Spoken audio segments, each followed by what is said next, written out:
The city was festively decorated. Even the air was filled with a kind of solemnity. The people welcomed the arriving hero, who sat proudly in the saddle of a spirited steed. Then the commander said that if not, then let him not repeat such absurd actions as yesterday. Little children, a brother and sister, hurried to the parade to see the famous hero along with everyone else. The girl got tired and asked her little brother to move slower, but for some reason he stopped. A man was walking down the street with a sack over his shoulder, which caught their attention. He asked Mason if he knew how such a thing was. The children watched this strange man heading towards the palace with amazement and apprehension. The children decided that he was cursed. There, a girl who called the young man Minold was waiting for the mage. Minold shook the monster's head out of the bag and declared that the last threat to Isgarth had now been eliminated. The girl thanked him on behalf of the entire empire, but the young man asked her to simply fulfill her promise. He did not want to listen to her words, but desired to get what was promised right now. These meetings are always accompanied by terrible headaches for me. She inquired of the mage whether she should now call him Mason. The girl reminded him that she had made him a dark mage, not because she disliked him, but because he had worked for the good of the empire in complete obscurity. And this deserved boundless gratitude, to which the mage replied that he disliked her and would like to kill her. The girl asked Minold if he really wanted to return to his native world. In this form I see him. Mr. Sheehy is a friendly and pleasant man who runs a decent gym. The girl asked him to stay just in case, and then she would reward him for all the troubles that had befallen him and for all the neglect he had endured. Mason was curious to find out what level his 2 hunter stars were. She dragged him into this world by force, and he toiled for her like a slave. Did she really want him to stay and continue wiping her ass until the end of days? What will he get in return? The girl replied that if he stayed, he would get everything he didn't wish for, and then Minold asked her to get him a Korean-style grilled chicken. Then the 2-star hunter asked what was going on with their radar, and he was reported that there were no equipment problems, and now they were checking for blind spots. The guest ordered to report to the logistics center and additionally install 2 more radars. The girl replied shyly that they could work on that. Then the hunter turned to Mason and stated that he had acted very bravely and responded quickly to the situation from the very beginning. But why did he not take care of himself by fighting without equipment? He really wants to collect awards in his favorite game, Strongest Dungeon Fighters. He urgently needs to enter it, and the girl exclaimed that he should ask her for something that exists in this world. Finally, she realized that Minold would not stay and decided to start the relocation ritual. The mage glanced around the palace hall and said that he had many memories associated with this place, although he no longer wanted to see it ever again. The girl ordered Minold to stand in the center of the summoning circle, where he had first appeared in this world. The dark mage fulfilled her request, standing in the center of the magic circle. First, the girl freed him from the patronage of holiness. Minold thought that despite its name, this thing did not protect, but rather served as a chain, restraining him from killing this woman. Y uno de los cables se clavó en mi espalda. El dolor era terrible. The girl made one last attempt to dissuade Minold from his decision to return and said, surely the incredible power he had gained in this world, as well as the riches and glory awaiting him, would not prevent him from deciding to leave this world? El ambiente en la sala era caluroso, y debido al humo de monóxido de carbono, no había absolutamente nada que respirar. The girl hastily stated that in that case she would humbly accept her fate. After all, she had started it all. Tan pronto como me tensé, sucedió algo sobrenatural. Un portal se abrió desde el edificio hacia el exterior. Fuimos. Now she will deprive him of the powers he gained by entering Isgard. It is dangerous for him to enter the portal with these forces. Mason involuntarily listened to this dialogue and asked what they were talking about. He said that he had invested a lot of effort in developing his power and was not going to give it up so easily. He simply would not allow her to take it away. The girl fell to the floor of the hall and screamed loudly. She understood Minold's plan, however. Being a dark mage, he would not be able to open the portal. But the next second she widened her eyes in surprise. Minold managed to open the passage with the help of dark magic. The girl ordered the mage to stop because he cannot use interdimensional magic so carelessly. But Minold replied that he knew this, and that's why he had rehearsed this moment 1,000 times, for he was now at the peak of his powers. He found it strange that they were dividing magic into dark and light here, for it was one and the same thing. Then Minold told the girl that he had something for her at last. He rudely said that he hoped never to meet her again, and if they did meet, she would not live. After that, Minold said goodbye and disappeared into the portal. The girl looked at the magical trail left by the dark mage with melancholy and resignation. Did he really think that she was doing it for fun, or because she liked it? The place in the native world that Minold so longed for was located in an ordinary 5-story brick building. He was moved exactly where he wanted to go. Minold caught his breath and thanked God that everything had gone well. In the apartment, everything remained the same, and he stood for a minute, enjoying the view. Where did this dark energy come from then? Minold in the past, but in reality, Mason had long missed these sensations. Finally, he returned and got out of that hole. Only one thing upset him, that the internet was unstable, and at the moment the connection was broken. At that time, soldiers were cautiously moving along the wall of his house on the street. They were sent to this area because a target had been detected here. The soldiers asked the corporal why the command had brought them here, and he replied that he didn't know anything either, and if they were curious, they should ask the officer. The very moment when the soldiers saw their target, Mason came out of the entrance. He was glad that the phone was working at all, but the lack of internet was annoying. He couldn't access any website. Turning the phone in different directions, he tried to find Wi-Fi and noticed that all the shops were closed. Although it was daytime, the soldiers saw Mason, although they were sure that civilians were not allowed into this area. They called out to the boy and ordered him to come over. Mason decided that the military was conducting some kind of exercise and obediently put his hands behind his head. At that time, one of the soldiers ordered him to run. Mason returned to base and reported that his leave had ended. Mason calmly said that this piece of meat wasn't even worth one of his punches. He looked at his palm and did not see demonic energy. It was gone. The beast pounced on him, but Mason deftly grabbed it by the head. Jean wholeheartedly thanked Mason for the gift and said that he would use it with... The soldiers were amazed at this young man's ability. Mason, wiping the blood from his face, said that this beast thought it had attacked a pitiful loser who could be pounced upon simply because he had no demonic energy left. Even if he had become a little weaker, such a monster was still no match for him. The sergeant thought that now he would have to treat this guy with respect. He looked at the monster's corpse and thought, what is he doing in this world at all? Mason apologized to the military, and they fearfully asked him not to approach them. After some time, Mason was taken to the evacuation point by car, and the driver said that he did not understand why he had gone so far. He could easily be thrown behind bars for that. He was lucky that the commander allowed them to let him go in order not to escalate the situation. The soldier asked Mason if he really didn't know what was going on at all. No confié en absoluto en las palabras de Zen, especialmente porque dijo que había 6 mundos y que el sexto resultó estar vacío. Eso no podía ser. Por fin nuestro pequeño viaje ha terminado. Y llegamos a mi casa. He even remembered how the soldiers killed them back then, much like now. Along with the dungeons and monsters, the so-called awakened began to appear.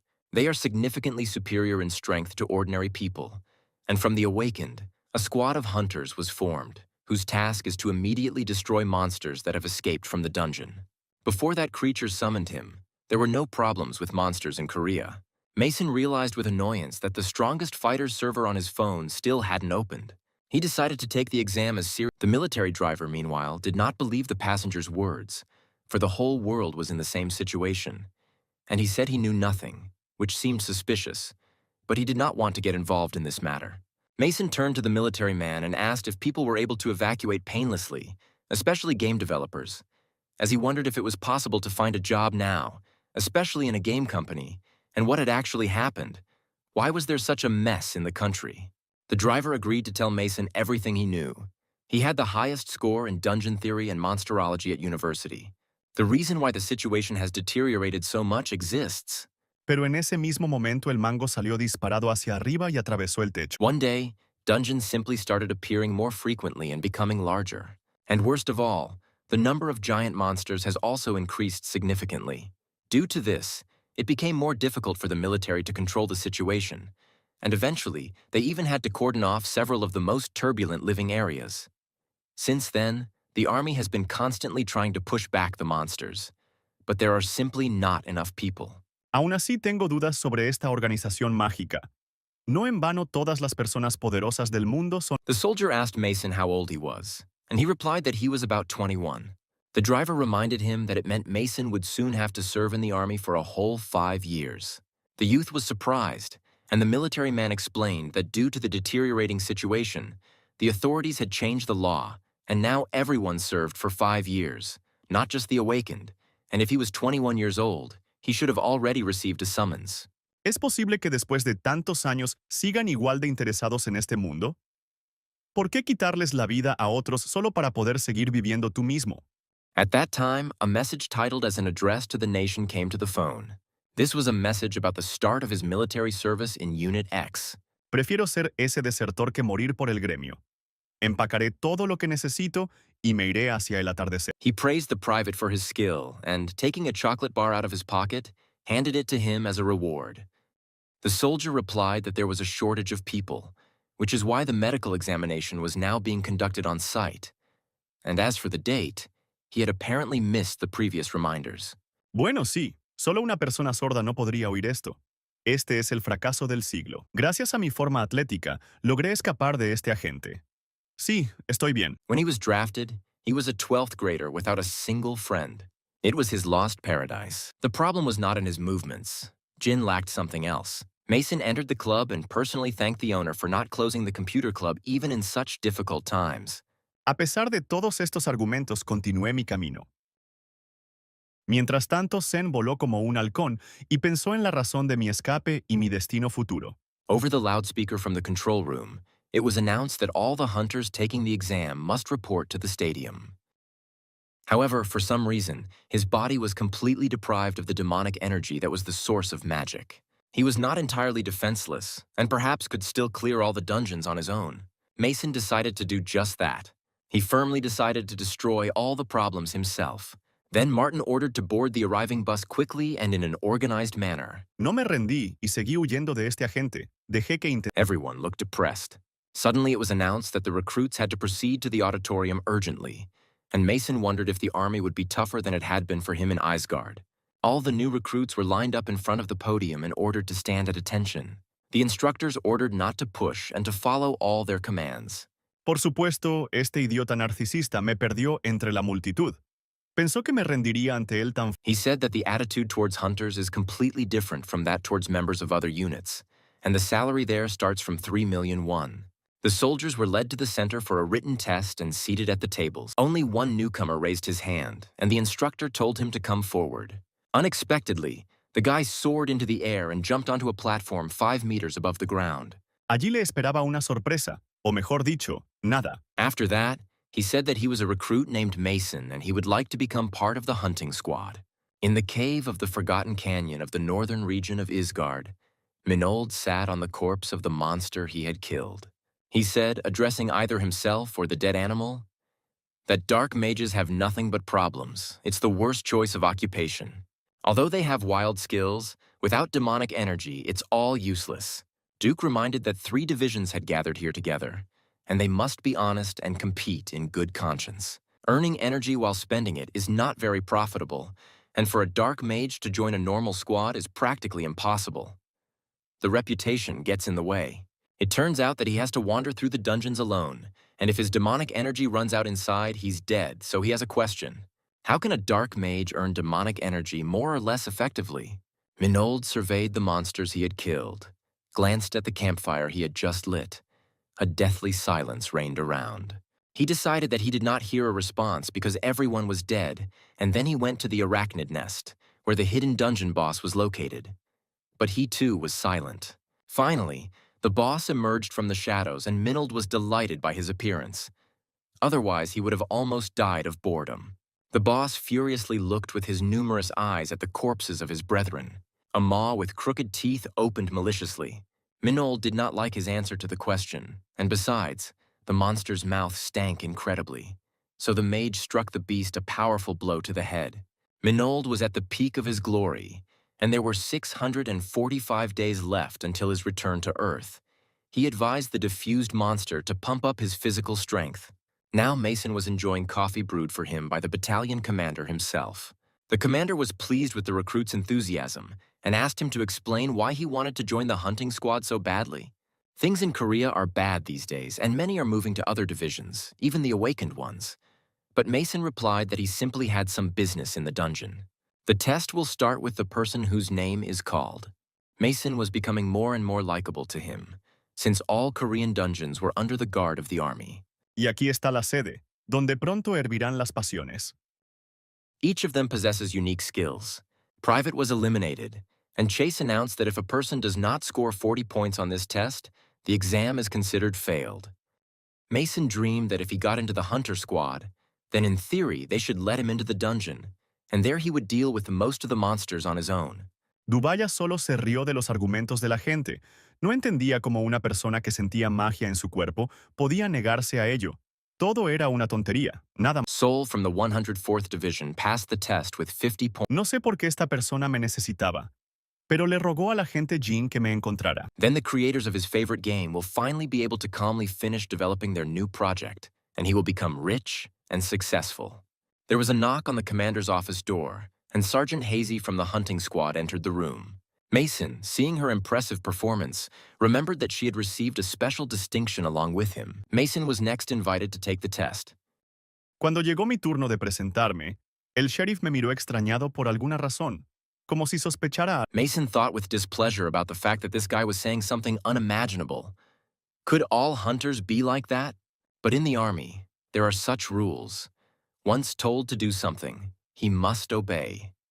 In Isgard, there were also status windows, though he rarely opened them because there was nothing there except stat points and skill descriptions. Private Mason scored 100 points was announced. Hazy impatiently asked to tell what he had there. The window displayed an error, and he told the sergeant about it. Sergeant Hazy thought the recruit was laughing at him. All the candidates who had dropped out were taken out of the room where preparations were underway for the next test. The battalion commander looked at the warrior who had entered and noticed that they had not seen each other for a long time. And the last time they had crossed paths was in Wanshan 10 years ago. And he had never thought he would run into her here. He offered the huntress named Sal to sit down. Como no tengo ninguna teoría, intentaremos practicar. Necesitamos recordar ese día con detalle. Entonces, a nivel subconsciente, necesitaba salvarme, y también salvar a Marie. Todo sucedió de manera inesperada y por casualidad. Ahora mi tarea es asegurarme de que los portales se abran cuando los necesito. Quien no arriesga no gana. Of course, there won't be any special treatment for her. After all, a hunting squad is not some shoddy outfit. Simply, as a commander, he could not help but be interested, having learned that such an interesting recruit had joined them, and very soon she would have no time for conversations, which is why he wanted to tell her something in advance. He expressed confidence that it was not an easy decision. To start from the bottom, like other newcomers, people like her are needed, and he wants to thank her as a military man and a citizen of Korea. Jin asked Mason if he really thought he would fail the strength test. The commander confessed to Sal that recently he had received a very amusing report. Jean reminded that rubber bullets fly almost like real ones and advised not to try to see and avoid. At this time, the sergeant was acquainting Mason with the training center, and he was amazed at the seriousness of this structure. Obviously, taxpayers had poured a lot of money into this business. Hazy advised the rookie not to get distracted by the local scenery. It was too early for him to relax. He hadn't been accepted into the squad yet. He personally intends to test it. If it weren't for the decision of the higher-ups, he wouldn't bother with it and would send it straight to Yanshan. Mason must remember that as soon as the test reveals that he lied to them, he will be immediately sent to a court-martial. The sergeant pointed at a huge red boulder and stated that the test consisted of moving it at least a centimeter. Then he would be accepted as a hunter. He will have only 10 minutes to complete the task. If he has even a shred of hunting talent, let him prove it now. Mason was familiar with this mineral, which was called the Crimson Stone and appeared in dungeons. This material was not only extraordinarily heavy, but also extremely hard. A boulder of this size would not even flinch under the onslaught of an ordinary novice. The girl skillfully dodged bullets for a whole minute. It's impossible to look into another person's status window, and there are plenty of warriors abusing their power left and right. Hazy knew that this guy had jumped onto the 5-meter platform, but the status window didn't want to show it. It was clear to him that Mason was lying. The young man approached the stone unhurriedly, while from the observation deck on the 2nd floor, the battalion commander and Sal began to watch Mason. The commander informed the girl that during the recruitment of new recruits, this guy demonstrated outstanding abilities. However, the young man claims that his status window is displaying an error. He admitted that he had never encountered such a case during his entire service as a commander, and therefore he had high expectations, hoping that this recruit would live up to them. Meanwhile, Mason touched the stone with his palm, the one he had seen in the dungeons of Isgard, and they were indeed absurdly heavy. He decided to show everyone what the difference in skills is. Mason focused and struck with his fist, hoping that perhaps there was at least a bit of demonic energy in this stone. The boulder shattered into small pieces from the youth's strike. Chase looked at the stopwatch and opened his mouth in surprise. The soldiers were struck by what they saw. After this trial, the fighters were lined up in front of the dungeon portal. Mason looked at his palm with regret and realized that there was nothing inside the stone. The recruits began training, and many thought it was somehow wrong. During this time, you need to reach the turning point and get a stamp on the back of your palm. After completing the training, the recruits are immediately sent into battle. So for a month, they are driven all day long to somehow prepare them for the upcoming hardships. On the very first day, the recruits were issued weights and forced to run up the infamous 6,000 steps. But that's not all. Drill Sergeant Hazy times the distance run, and it's nerve-wracking. But only in this way can physical indicators be improved in the shortest possible time, and so it should be, since they are new recruits of hunters. Although perhaps someone was mistaken, Mason broke all the rules. His body seemed light to him, like a feather, and if he had demonic energy as well, he would simply fly. These hellish hunter trainings turned out to be quite pleasant for him, and compared to the Asgardian rags, the military uniform suited him well. Saul was amazed to see him disappear into the distance. His speed was incredible. Then, after all the items on the schedule, they were supposed to rest. Mason knew there was a computer club here, and it was no worse than those in peaceful areas. He believed the bosses didn't care what he did in his free time, as long as the recruits didn't leave the center's premises. The youth thought that he could easily escape from here with the help of those crumbs of demonic energy that he could obtain if he didn't like the conditions. But in the end, these conditions helped him stay in shape. They fed him deliciously, paid him well, and gave him free time for games. Mason decided that the hunting squad was the best unit in the army, and his training mates couldn't understand where he got so much strength and energy from. The instructor Hazy was also quite surprised by this guy's abilities. The signalman on the tower raised the flag. This confirmed the capture of the hill by the White Army. The record was 3 minutes and 34 seconds. Now the White Army was entitled to a 10-minute rest in their positions. Clara era tan pequeña que incluso recordé que los niños no entran en mi territorio en el patio, aunque Jessica me aseguró lo contrario. Hazy was forced to keep his promise and handed Mason his dismissal papers. He was the first recruit ever to receive this slip of paper. However, good stats and physical strength are not enough for a true hunter. The most important thing is the ability to withstand monsters. Sergeant Hazy decided to observe Mason. Beginners experienced great discomfort after training and worried that it would be like this every day. Some rejoiced at the improvement of their stats. Mason watched in amazement as one of the newcomers rejoiced that his stats had increased by 1 point. For during his Asgardian training, they had improved by 10 units daily. His comrades knew that Mason had been given leave for the day and envied him. They thought that Mason achieved such results by exercising regularly. The guys just wanted to talk to him. When the girls were getting ready for bed, Sewell's neighbor in the next bed reported that Mason from the 4th Squad had caught a hound the size of an elephant in the dungeon. He really enjoyed interacting with his colleagues. Someone reported that the computer club was already open. She was still a tiny tot, but always saw her dad off to work. He smiled joyfully at her and stroked her head with his strong hand. At 9 o'clock, when he decided that he should leave at least 2 hours for sleep. Por supuesto, hay una opción. ¿Pero funcionará? ¿Qué pasaría si intentáramos crear un banco de energía mágico? He intended to continue quenching his thirst for gambling every night. He asked the girl if she had decided where she would go immediately after leaving, since she had excellent grades and could become the best student in the volunteer division. Mason happily told his tired colleagues how yesterday he had maxed out 10 characters. It was amazing that Mason had been playing all night for the 4th week in a row and wasn't tired at all after the cross-country run. Él, sin embargo, pasó directamente de las bromas a los negocios y por alguna razón decidió interrogarme. Sol caught herself thinking that she was simply envious of him. Meanwhile, Lieutenant Sunny reported that he was disappointed as it was the last week of training and only half of the recruits barely passed the standards. They were the most lagging group of all. En concreto, ¿por qué se utiliza la palabra territorio en la sociedad local?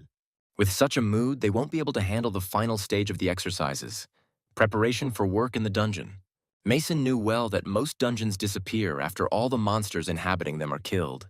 However, sometimes the dungeon remains in place even after a complete sweep. In that case, it becomes a shifting dungeon. and the structure of this dungeon changes regularly. Such dungeons are perfect for field training, as they allow you to experience various situations from a hunter's practice, and training in such ever-changing dungeons is called dungeon preparation. The recruits were not at all happy about the prospect of going into the dungeon. The lieutenant noted with satisfaction that the rookies had become nervous and decided that a little seriousness wouldn't hurt them. He always believed that recruits should be treated like racehorses, to be driven forward. Sometimes the whip is necessary, but sometimes a carrot is also needed, because panic will not help. So the officer announced that the recruit with the best result will receive 3 days and 2 nights of leave. However, the lieutenant did not see any elation on the faces of the newcomers. Al ver mi tensión, Arthur se apresuró a informarme que querían excluirme de la lista de sospechosos. Only one Mason expresses some enthusiasm. ¿Por qué necesitaría los registros de mi entrenamiento mágico que estudié en el patio trasero de mi propia casa si algo sucede? They assumed they would have to spend a couple of days in the dungeon. Suddenly a truck drove up to the cave. Jin was at the practical test range of the 105th Division. Those were hounds. Many recruits saw the monsters so close for the first time and cautiously stepped back.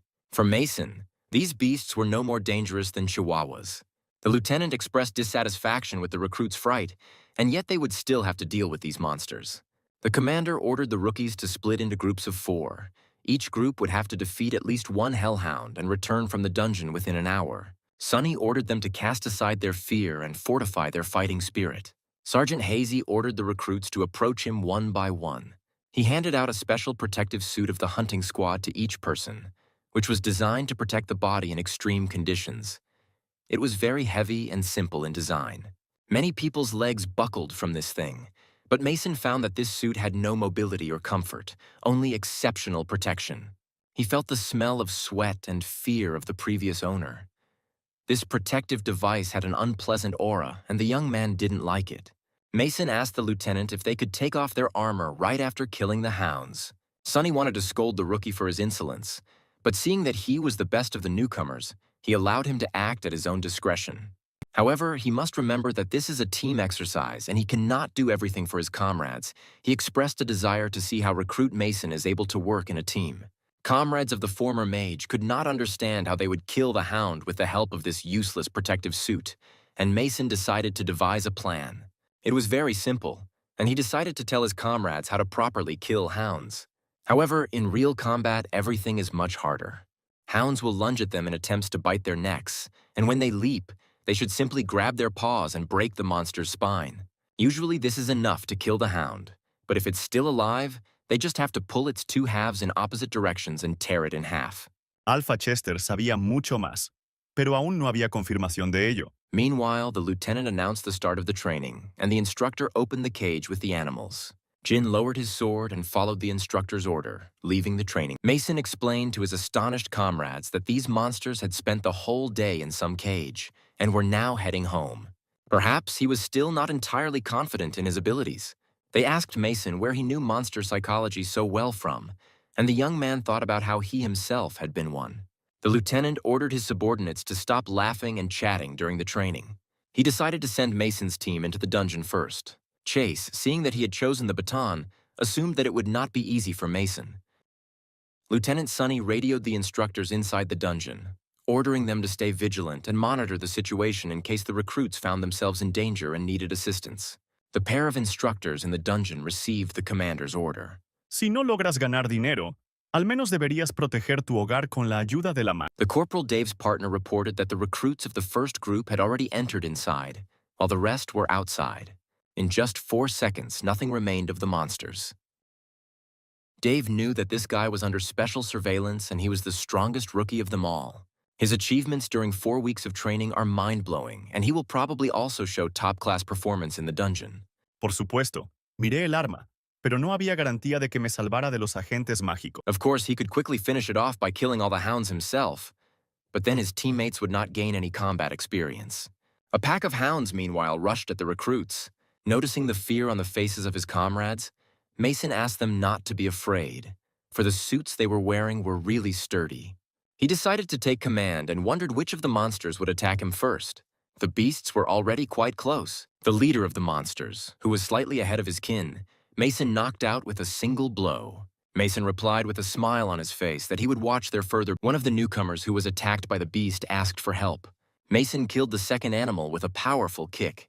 Al regresar a casa de la tienda con tales noticias, no sabía qué hacer. Mason exclaimed that if this were a real dungeon raid, 2 people would already be dead. There were many of them, and this advantage should be used to corner the hounds. Inspired by Mason's confident words, the recruits began to press on the monsters, and they became frightened. Si ocurre un asesinato, significa que el asesino en serie mágico todavía está suelto. Usually during the first dungeon practice, the rookies lose their heads from fear and can't do anything. But thanks to Mason's guidance, this group managed to overcome their fright. The corporal's partner asked Dave if some sergeant could be reborn in a recruit's body, and he replied that it seemed he had read too many novels. Mason not only dealt with all the hounds on his own, but also helped his comrades cooperate and organize teamwork. This guy gets the highest score for preparation for work in the dungeon. The other recruits will get an average score. The recruits saw the instructors emerging from ambush and realized that they had been there all along. Finalmente entrené mi magia espacial, y ya podía ver todo lo que estaba sucediendo en la ciudad. The former dark wizard added that he knows the instructors as the most genuine good guys. Warriors were returning home. The corporal ordered everyone to move towards the exit quickly. The cave walls shook so violently that it seemed an earthquake had begun, but it was no earthquake, for they were in a shifting dungeon, and it was rearranging itself right then. Nadie podría haberlo previsto, pero me quedé dormido. ¿Cómo es esto posible? Pero al mismo tiempo, una Jessica preocupada llamó a mi puerta. The corporal's partner reminded Dave that there was still a whole month until the next transformation, but he stated that they needed to urgently evacuate the newcomers to a safe place first. Dave turned to the recruits and said that an unforeseen situation had occurred. However, there is no reason to worry. They will wait an hour at this spot, as prescribed in the instructions, and perhaps the entrance will open again. The newcomers regained their spirit. They thought they were stuck here forever. The instructor added that they were also working on solving the problem on the other side, and the lieutenant would take all necessary steps to save them. Reinforcements would definitely arrive. The truth was known only to Mason among all the newcomers. The reason why this particular dungeon was chosen for cadet training was that everyone was 100% certain of its predictability. The fact that the entrance suddenly closed came as a surprise to everyone. The red-headed Joe noticed that Mason already had 3 stripes on his jacket and stated that he would soon grow up to be a sergeant. If the dungeon has transformed into a closed one, it won't be so easy to get out of it. There was something similar in Isgard as well, but nothing truly catastrophic happened because Mason was here. He reported that he was heading to the administration to report on the general meal of the entire detachment. This is in honor of one of them getting the highest score on the promotion test. He seemed very frightened. Dave explained to him that the entrance to the dungeon could disappear in 2 cases. The first being when the dungeon disappears, the entrance vanishes after a complete clearing. Langley pidió ayuda y prometí ayudarlo en todo lo que pudiera, pero necesitaba más detalles. It turns out that the dungeon has transformed into a closed one, and the exit has disappeared, and monsters have appeared here again. The only way to get out of this closed dungeon is to kill all the monsters in it to the last one. A large and bright moon rose over the outpost. In the dungeon now, there are 4 cadets without combat experience and 2 instructors. Esta dama claramente tiene habilidades mágicas. The corporal thought about how they still didn't know what kind of monsters had appeared here. And if they were unlucky with enemies, everything could end badly. But there was nothing to be done, and they had to keep moving while they still had the strength to fight. It would be much easier if the instructors had proper equipment. When Mason first summoned him, he was very different from his expectations, which surprised him greatly, but soon a good idea came to him. Uno de los hombres lobo atacó a Jessica porque me trajo a la casa. The protective suits of the recruits had to be used.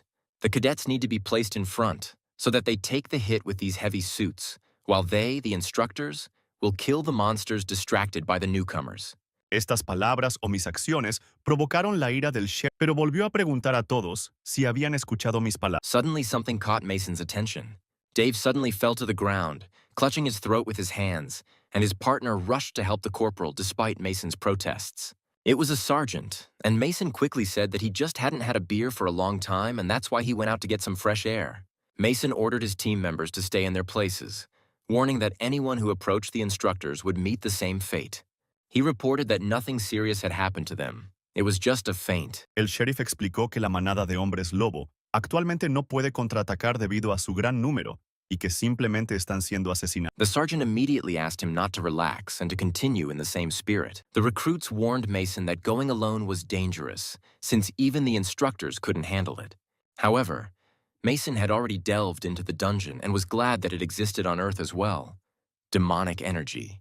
La encontré y resultó que ella misma se fue con los vampiros. It was not surprising that they fell ill, even though they were awakened.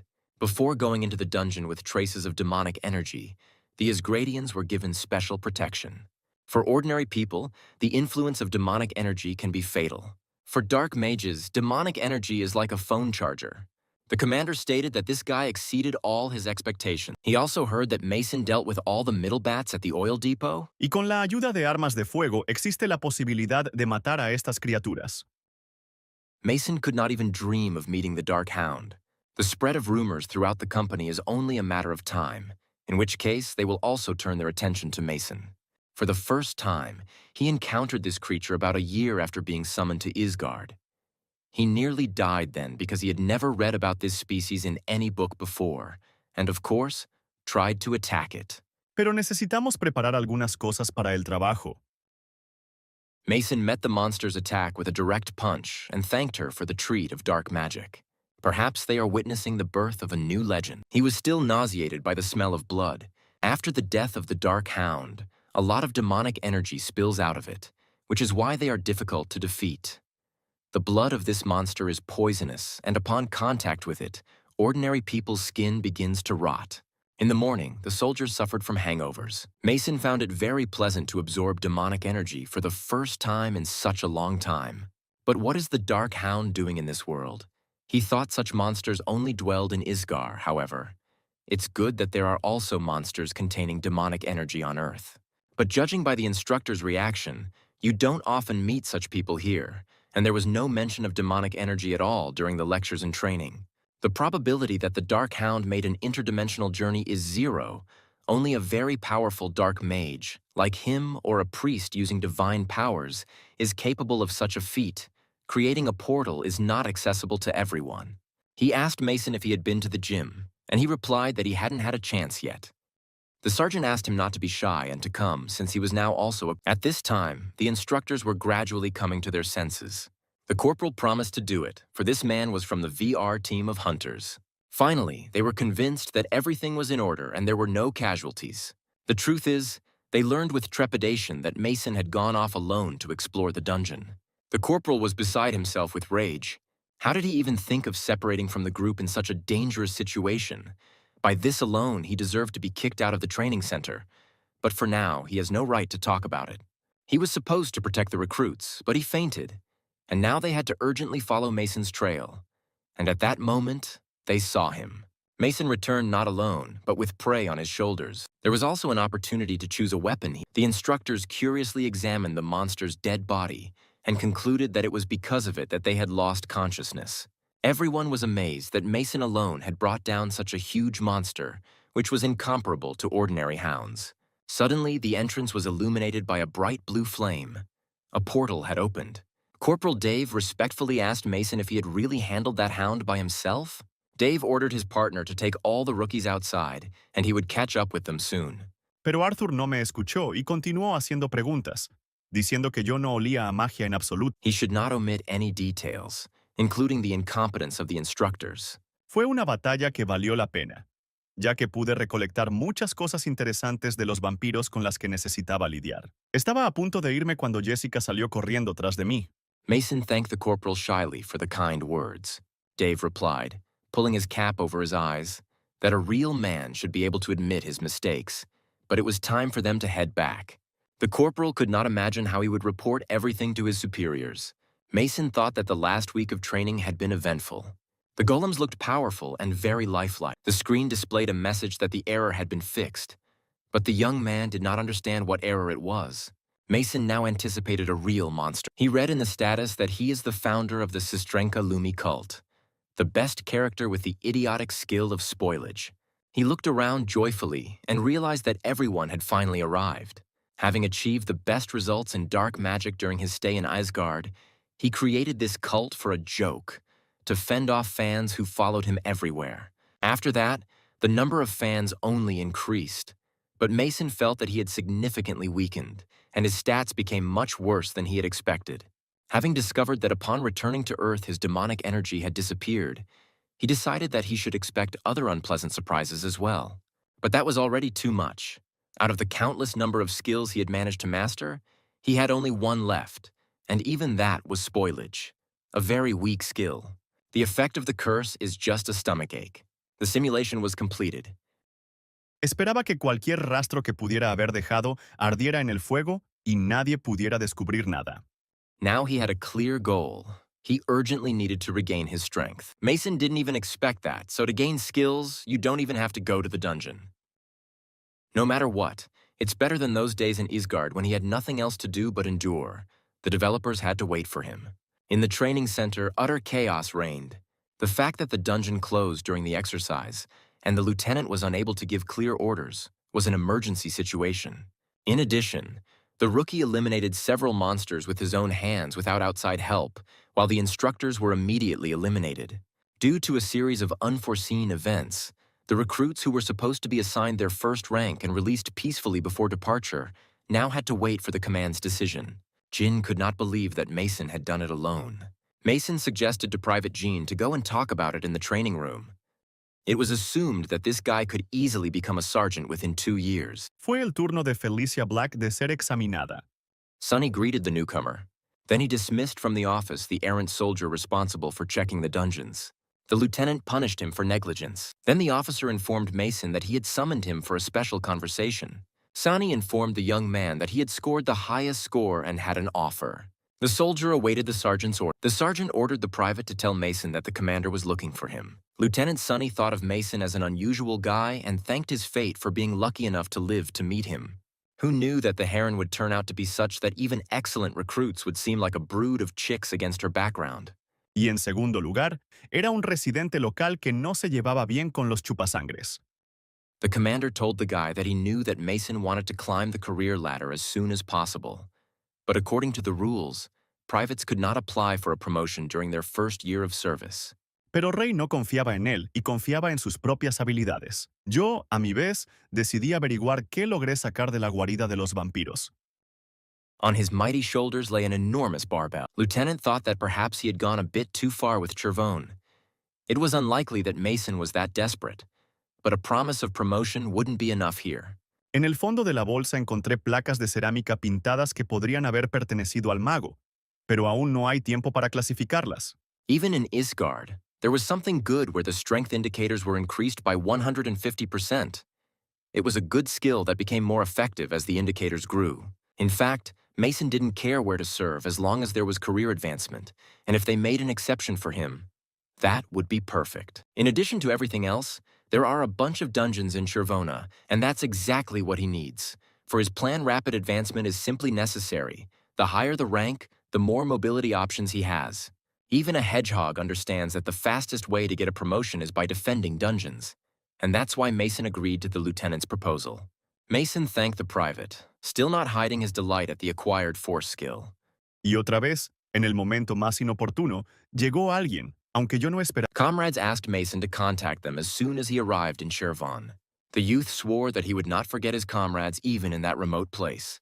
Friends did not understand why he still volunteered to serve there, where everyone is afraid to end up. Mason replied that he had incredible life ambitions. Everyone decided that Mason was just crazy. Mason looked sadly at the departing transport that was taking away his noisy comrades, and he was left alone. After some time, a truck came for him. A soldier in dark glasses and with the emblem of the Invincibles on his gymnastiorka specified the name of the recruit. He apologized for the delay due to snow. It was announced that the platoon was tasked with clearing the dungeon. The young man sat down on a bench in the back of the truck, placing his backpack with belongings at his feet. This dungeon is the lair of monsters called the Trench. Mason was not bothered by the harsh training and constant monster attacks. Only one thing concerned him. It was an initiation ritual. In addition, Private Jim and Staff Sergeant Quinn entered the lair of the rat monsters. Although this dungeon is not considered dangerous, on average, about 200 rat monsters are encountered in it. The truck arrived at the unit's territory. Mason did indeed notice snow everywhere. Una de ellas era una firma mágica que no tenía ningún significado. The soldier who brought him led him to the barracks and ordered the soldiers to show the newcomer where everything was. Due to the terrible stench in the dungeon, the hunters were forced to wear special gas masks. They inquired about his name and stated that they had heard of him as a super soldier who tore a hound apart with his bare hands. Rotten bananas were the bait for the rat monsters. The fighters quickly laid out the bait in all corners of the dungeon. They looked at him with such happiness in their eyes, as if they had been given a new toy. One of them asked why Mason had come here instead of going to the rear, since with his grades he could have done so. The youth replied that it was easiest to gain combat experience and advance in service at the front. His interlocutors stared at Mason in silence and suspiciously, deciding that he was not quite right in the head. Como dicen, la mejor defensa es un buen ataque. Inmediatamente advertí que no diría nada sin un abogado. Mason decided that if he showed something, these annoying fighters would leave him alone. Yo seguía agresivo y no quería comunicarme con ellos. Pero eso no detuvo a Ray y me preguntó sobre los vampiros que vivían en Vinuta. However, when they saw Mason doing vertical push-ups on one finger, they were very surprised. They could not believe that the newcomer could do vertical push-ups on one finger. Sergeant Hazy struck powerful blows with his fist, destroying monsters in whole packs. At that very moment, a sergeant entered the room and ordered Mason to stop doing push-ups. The young man found his voice very familiar. Mason looked up and recognized Sergeant Hazy. Supuse que la sospecha recaía sobre mí porque percibieron mi resistencia. Ahora seguro que estarán muy interesados en mí. Hazy reported that he had been sent to them for 4 days and advised them to leave him alone. It was immediately apparent that they had undergone special training. Hazy took out his phone and started watching a lesson on volcanic dungeons. Even in such a small place, there were representatives of the most diverse ranks, and here, it seemed, no one was older than 30. Suddenly, the rats broke through to the rear line. Hazy asked him to instruct the junior in rank. Jin approached Mason and stated his name. He offered him to have a snack first, as he had just received permission to visit the soldier's store. Mason was surprised that even this required permission, and Jin offered to let him take anything he wanted from the store on his account. Mason did not immediately notice how the ground beneath his feet heaved. They and Jin bought groceries for 300,000 won. When the guys walked over to the table and sat down, Mason asked Jin why he couldn't go to the store whenever he wanted. The person replied that privates first class and below can go to the store a maximum of 3 times a week, and also only privates first class and above can visit the gym and computer club. This information displeased Mason greatly, as it turned out that he was not allowed to visit the computer club. Jin agreed that it was a very stupid rule, but they couldn't do anything about it and had to put up with it. The monster had already raised its huge clawed paw over him. Jin replied that to resolve such an issue, one would need to rise at least to the rank of corporal, more likely to sergeant, and that it is very difficult. Mason realized that there was no other way but career advancement, but he still thought that the ban on visiting the computer club was too much. Jean continued to speak and stated that in their unit it was not easy even to become a sergeant. He had failed the exam for the umpteenth time. It was already the 3rd year, and he was still a private first class. When everyone already thought it was the end for them, Mason rushed to their aid with a shield. Sergeant Shaw entered the store, and Jean invited him to join the meal. The corporal noticed his frenzied eyes and extraordinary energy. It was magic again. A blinding flash and explosion knocked the fighters off their feet. Having eaten his fill, the sergeant said that he would not comment on their chatter, but if tomorrow at the firing range they proved useless, they could consider themselves walking corpses, and they shouldn't even hope that he would go easy on the rookie.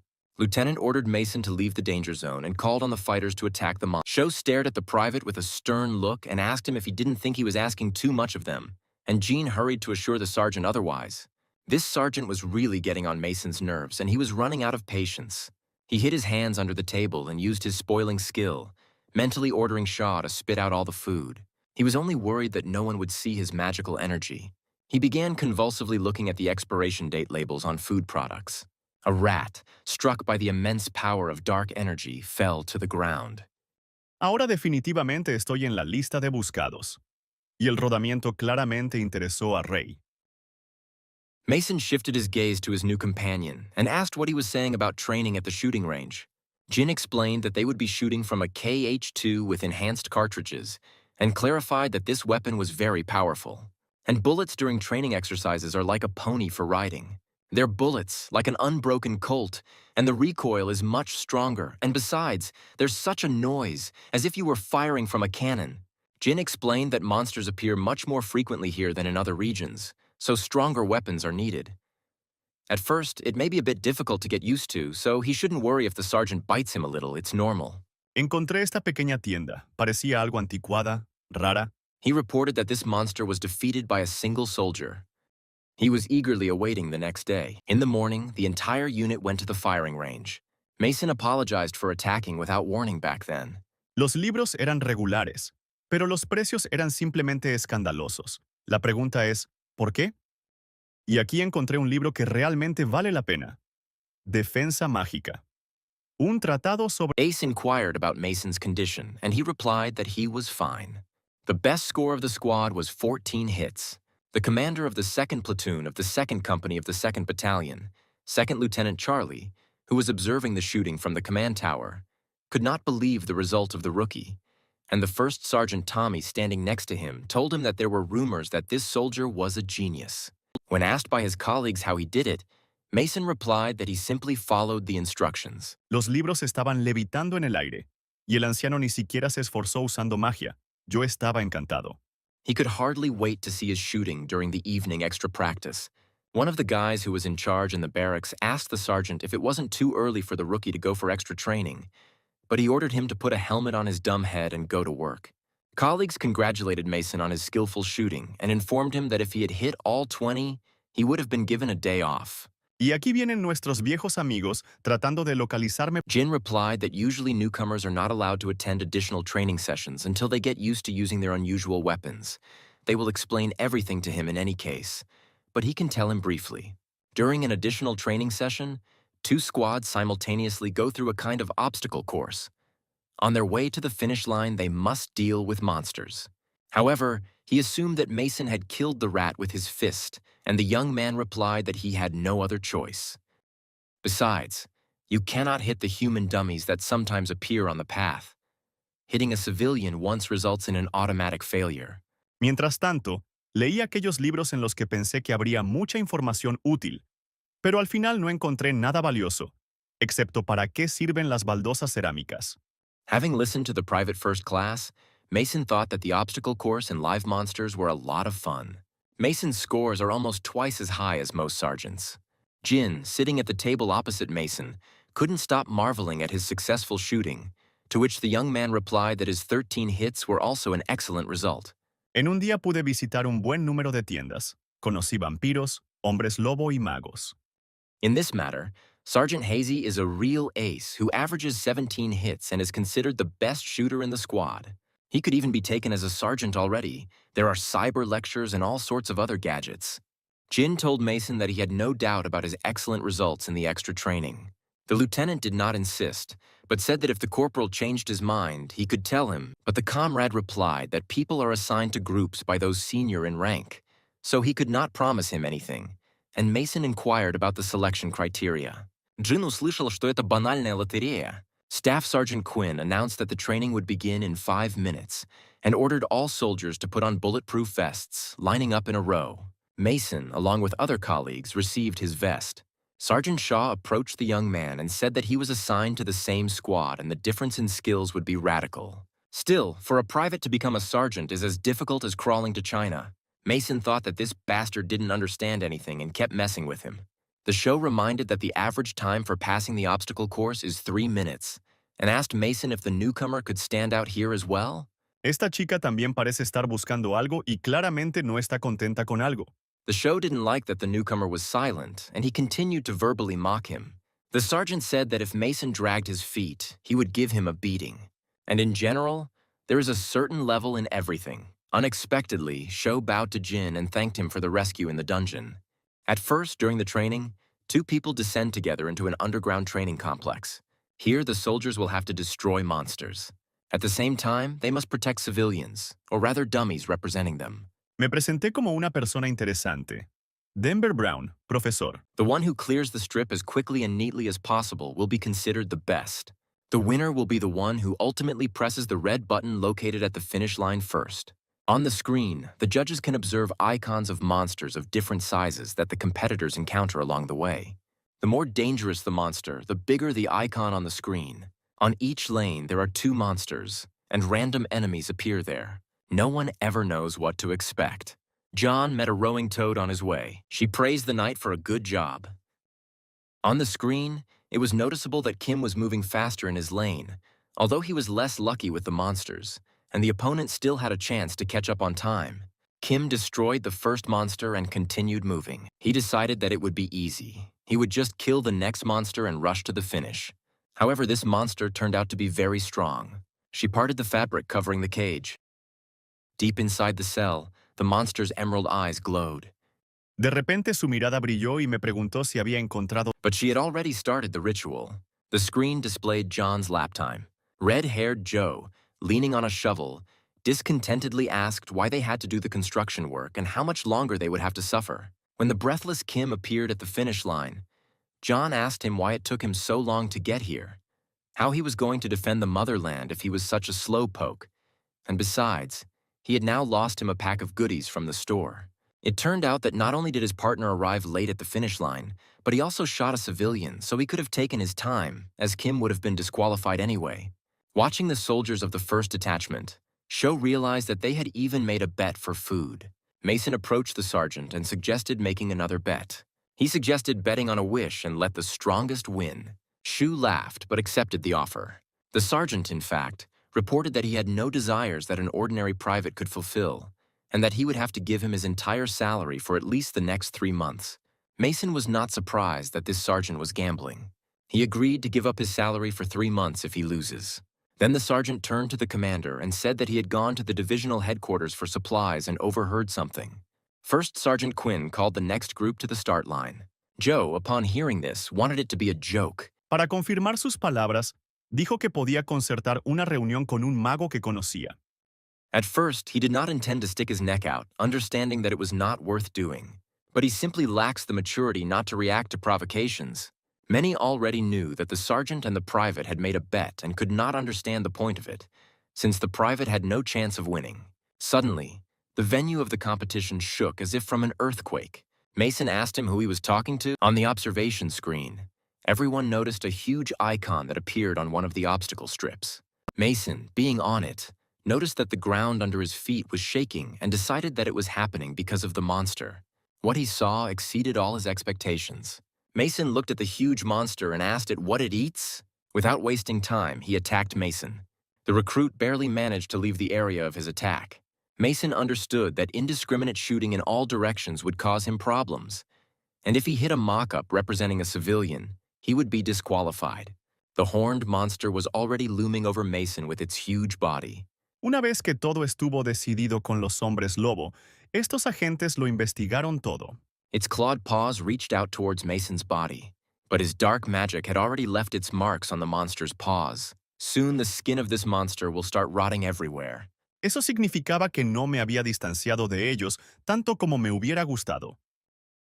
Y ahora estoy corriendo en una motocicleta por la autopista, desarrollando una velocidad loca.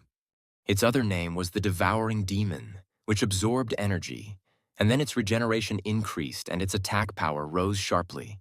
Decidí que antes de hacer cualquier cosa, necesitaba visitar la guarida del vampiro y averiguar contra quién tendría que pelear. Chester me dio los contactos de los supervisores locales, pero es mejor evitarlos a todos. The sergeant did not understand what could have enraged him so much that he attacked the recruit. Los chupasangres locales decidieron esconderse en el... It was, of course, easy to catch him, but it was still a shooting practice, and Mason opened fire from the machine gun. However, the bullets that hit the monster's head did little harm to it. The lieutenant reminded him that his current address was in a restricted area and asked where he had spent his last vacation. The youth was surprised by the fact that, despite the wounds, the monster actively attacked and could still see and hear well. The next attack of this beast passed just a few centimeters from Mason's head. His parents used to live there, but due to work, they moved. And now the apartment is vacant. He lives there during vacations, and that's why it's clean. Perras sin alma. Sergeant Quinn, armed with heavy weaponry, hurried to assist the recruit. He considered what happened to be his mistake. The one-eyed demon consuming energy. This is a monster that an ordinary private soldier will never be able to defeat with personal firearms. Sergeant, with all his might, was heading towards Mason and prayed to God that he would hold on a little longer. Meanwhile, having dealt with his monsters, Sergeant Shaw glanced at his watch and saw that he had done it in 2 minutes and 30 seconds, and with that time, Mason was no match for him. He rushed towards the finish line, thinking that it was too easy a victory for him, and was already deciding what he would do with the money he had won from Mason. However, he was in for a disappointment. His opponent was already at the red button. Gale hizo un buen trabajo con la tarea.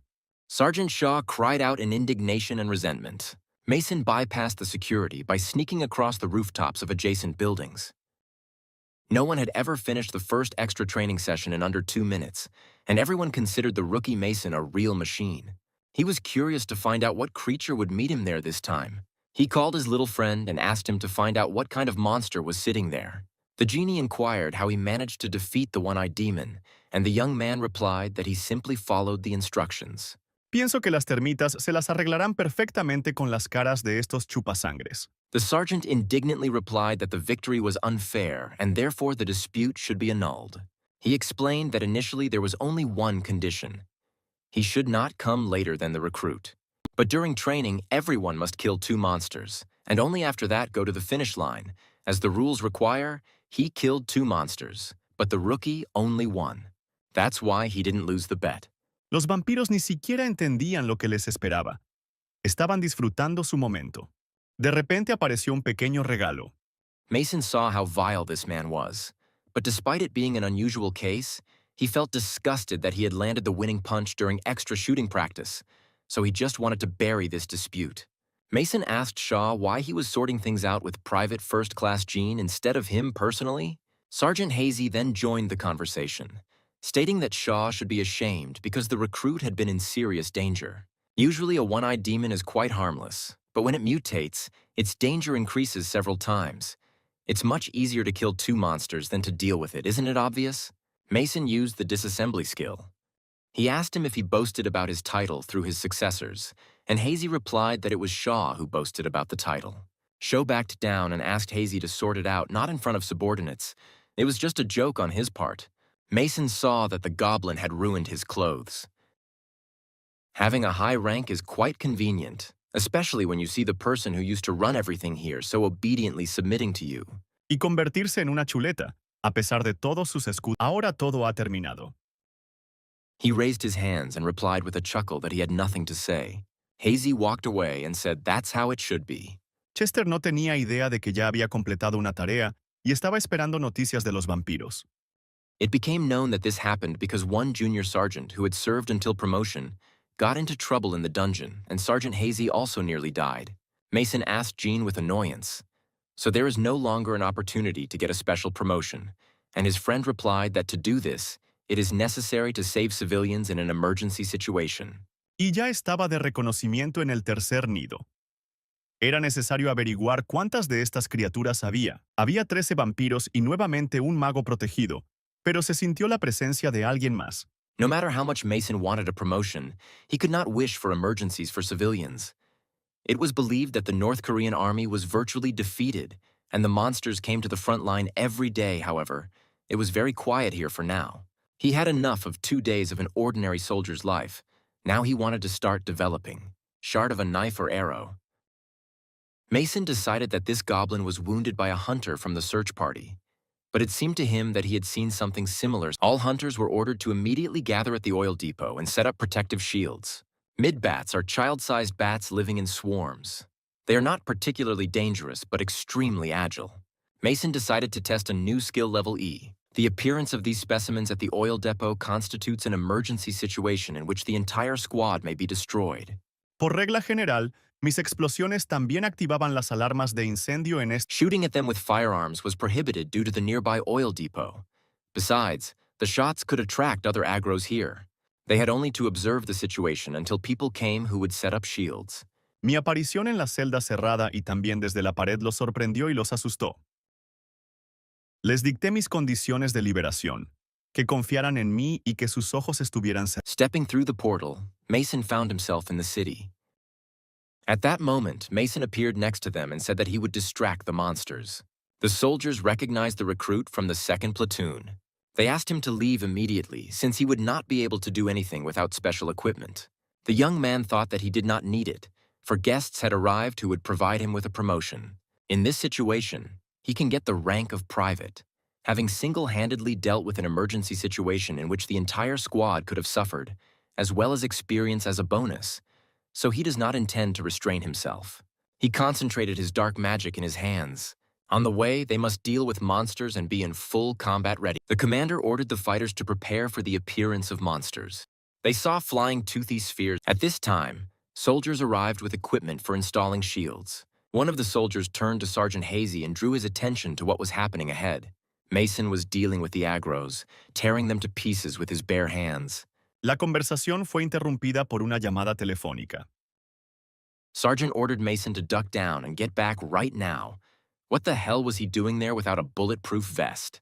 Mason ignored the commander's words and considered all these monsters his prey. But soon he ordered to cease fire and prepare for close combat. The sergeant suddenly felt a cramp in his stomach. No sabían con seguridad si era obra mía, pero Ray insistió en mi participación. Mason asked the sergeant not to worry about him, because he would quickly deal with these mice using an electric fly swatter. El rostro de Ray se iluminó después de escuchar que se había encontrado algo. He acted quickly and efficiently. Mason thought that, of course, it would be easier to use dark arrows. One of them, quite large, rushed to attack the fighters. This monster differed from its kin with huge fangs and terrifying eyes. The squad was shooting down the flying spheres like at a shooting range. Soon they were done away with. Mason approached the middle bat and asked if he had not been taught that playing with fire is no joke. The air was sliced by several lightning bolts, and the soldiers thought, when did this guy manage to go so far? Finally, the shields were installed and activated, and the military began collecting the dead middle bats. Ace replied that he couldn't say for sure, but there were rumors that it wasn't a dungeon of empty cans. They say there was one boss monster in this dungeon. Hazy replied that 30 individuals had been killed, and wondered what the duty officer had been so busy with that he hadn't even deigned to show up on time. Even if it is not specialized in military operations, how can it appear only after the situation has been resolved, without providing any assistance? Rumors circulated, each more terrifying than the last. But it seems that this boss was captured alive and locked in the gathering point, for fear that the dungeon would collapse. Sí, Chester no me delató, pero si pasa algo no podrá ayudarme de ninguna manera. Esto ya lo podíamos haber adivinado. Hazy replied affirmatively, and added that he not only handled one middle bat with electrical equipment, he single-handedly finished them all off. The duty officer asked incredulously, could one person really have defeated all those middleweight fighters? At that time, Mason approached them and said that he had come to return the electric rod that Sergeant Hazy had lent him. The next day, the battalion commander asked Mason to confess whether he had been re-enlisted or perhaps remobilized. Mason answered both questions in the negative. Then the commander said that if not, then let him not repeat such absurd actions as yesterday. This time he was lucky, but he's a hunter. No one knows what will happen next time. Hunters are a special organization.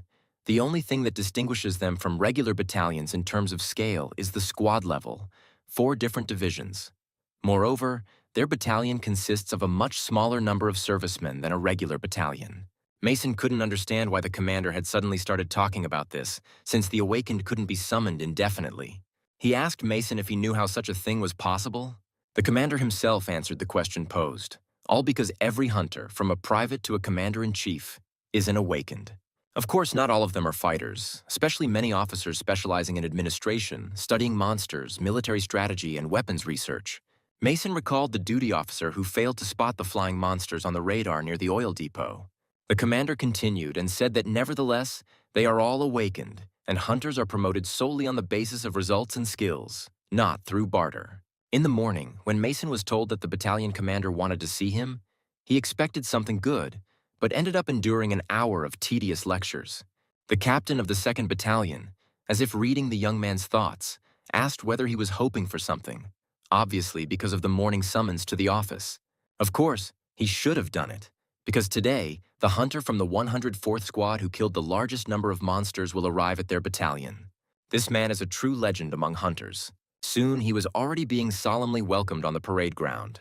Lieutenant Colonel Buck greeted the guest loudly. He introduced his officers to him. The arriving hunter praised Sergeant Hazy for his unflappable handling of the situation yesterday. Mason was curious to find out what level his two hunter stars were. The famous hunter greeted Mason as well, who noted the strong grip of this man. After meeting the staff, he wished everyone a good rest. Then he inquired whether the location of the gates from which the middle bats crawled out had been found, and the battalion commander reported that their location had been confirmed, and that area was under observation, while the level of the gates was under investigation. Then the two-star hunter asked what was going on with their radar, and he was reported that there were no equipment problems, and now they were checking for blind spots. The guest ordered to report to the logistics center and additionally install 2 more radars. The officer strategist Captain Sherlock replied that this order would be carried out. Then the hunter turned to Mason and stated that he had acted very bravely and responded quickly to the situation from the very beginning. But why did he not take care of himself by fighting without equipment? Was it really him alone who killed 30 individuals? If it weren't for his quick reaction, the oil depot would have blown up into the sky. The division commander pinned a double stripe to Mason's tunic. After that, he congratulated the private on his promotion and said that he should have gone through several checks, but soldiers who achieved stunning results should be rewarded immediately. Then the famous hunter turned to the battalion commander Baku and ordered to give Mason a 3-day leave. The young man, of course, hoped for a promotion, but did not expect such a thing. His lips spread into a gorgeous smile. Soldier life was becoming more and more interesting. The battalion commander was pleased because thanks to Mason, he too received many compliments. The sergeant asked the recruit, since this was his first trip home after being drafted, what he intended to do. After some time, Mason was in a wonderful mood as he walked along the city street. Of course, he will first visit the computer club where he will play his favorite game. In addition, his house was located in a controlled area and there was no internet throughout the city. He decided to save time on the move and spend all 3 days at the club. At a street cafe, a man was sitting at a table when his friend approached him and said that he did not intend to go into the cave, but would simply pick some pine trees nearby. He had already received permission from the mountain's owner and even paid him. His friend replied that before the mountain came under full control, rumors spread that the entire mountain reeked of something poisonous. Because of this, people have headaches, and if he goes there, he will have problems, to which the interlocutor replied that you can always wear a gas mask or something similar. Mason involuntarily listened to this dialogue and asked what they were talking about. The friends were embarrassed and exchanged glances. After some time, they gave Mason a ride to the fork on Huaqian, and the young man thanked his friends for their help. The man who was driving the car said that even if he had driven further, he would have been stopped by the soldiers anyway, and once again asked Mason if he really could solve the problem with this mountain. He assured him that by tomorrow the restrictions would be lifted and he could safely go to the mountain. Friends bid farewell to the soldier, asking him to be careful and not tell anyone that they had given him a ride. The car drove off, leaving Mason alone, standing on the highway shoulder.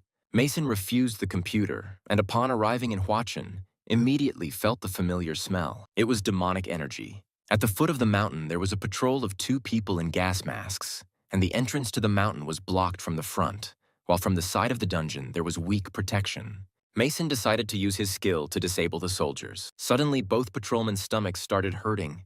The soldiers were so badly frostbitten that they could not endure it. One of them said that there were no people here anyway, and they would quickly resolve everything. 5 minutes would be enough for them. Taking advantage of this confusion, Mason slipped past the patrol unnoticed. However, he was surprised that he still did not feel the presence of monsters. Where did this dark energy come from then? But in any case, he greedily absorbed this demonic energy. In the status window, he noticed that his indicators were gradually increasing.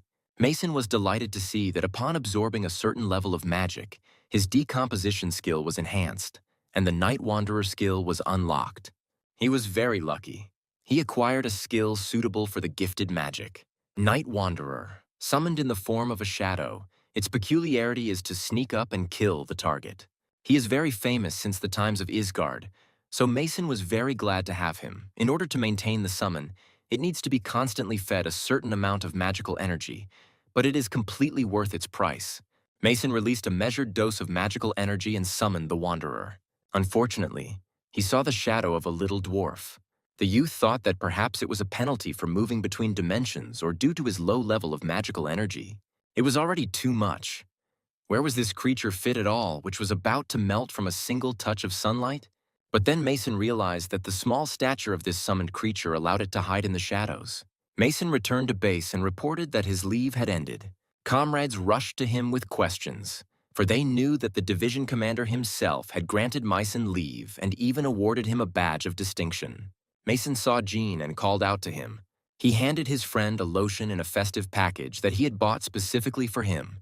Jean wholeheartedly thanked Mason for the gift and said that he would use it with pleasure. Sergeant Shaw noticed that they had a touching friendship and asked Mason if he had really gone on a business trip abroad.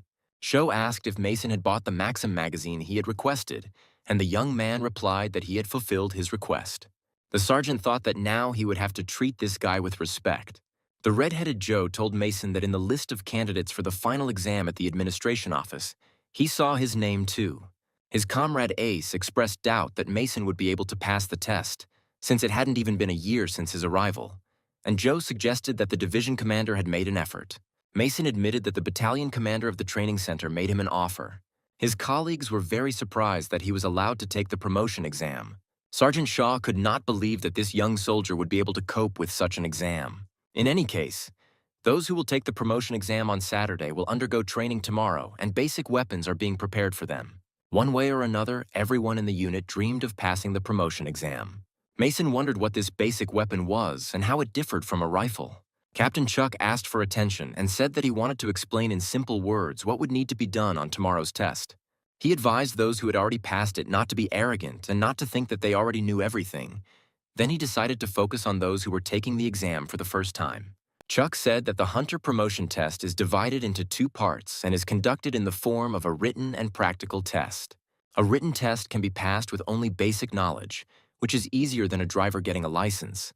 But in practice, they take into account basic weapon mastery, a performance test, and monster elimination skills. Mason was confident that he would pass the test, but if he managed to get the highest score, then perhaps he would get privileges. He decided to take the exam as seriously as possible. The captain announced the start of basic weapons handling training, which were presented on a special rack. He ordered the privates to take their weapons. The corporals were separated from the privates and sent to train elsewhere. The commander announced that he would train the privates in the basics of fencing and combat leadership. The main goal is military fencing of hunters, and they must change it, following their own style. The captain emphasized that the basics were the most important, so they had to watch him closely and repeat. After that, he demonstrated sword techniques.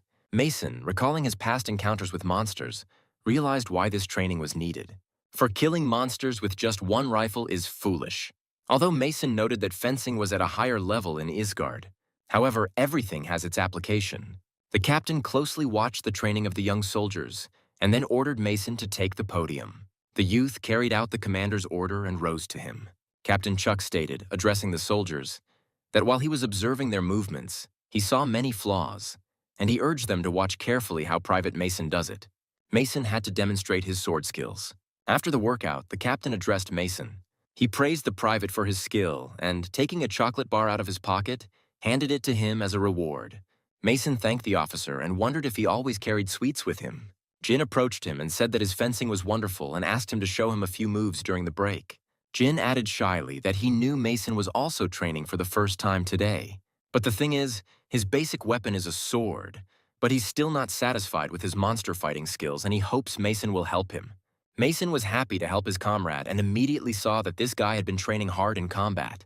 The problem was not in his movements. Jin lacked something else.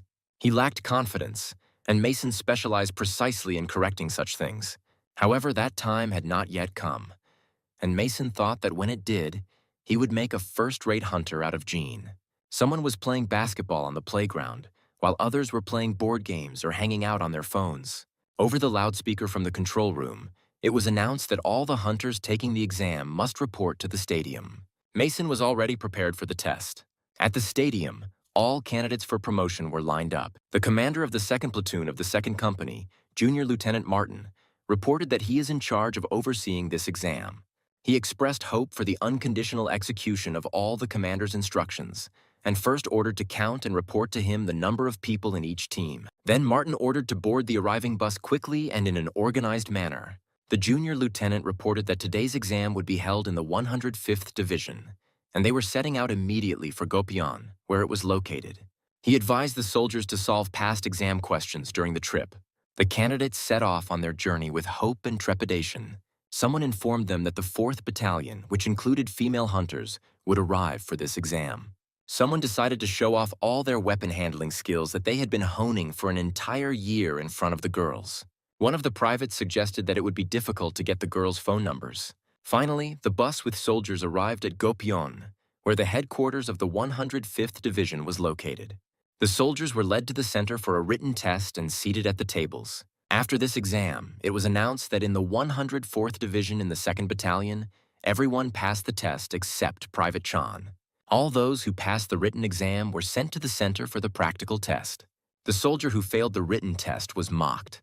Mason noticed a girl standing aside. It was Sul. Representatives of the 105th Division, including examiners, welcomed the guests who arrived for the test. Lieutenant Colonel Duke informed the soldiers that he was appointed to be in charge of the promotion exam. The officer reminded them that they were not taking exams just to improve their level. Duke reminded that 3 divisions had gathered here together, and they must be honest and compete in good conscience.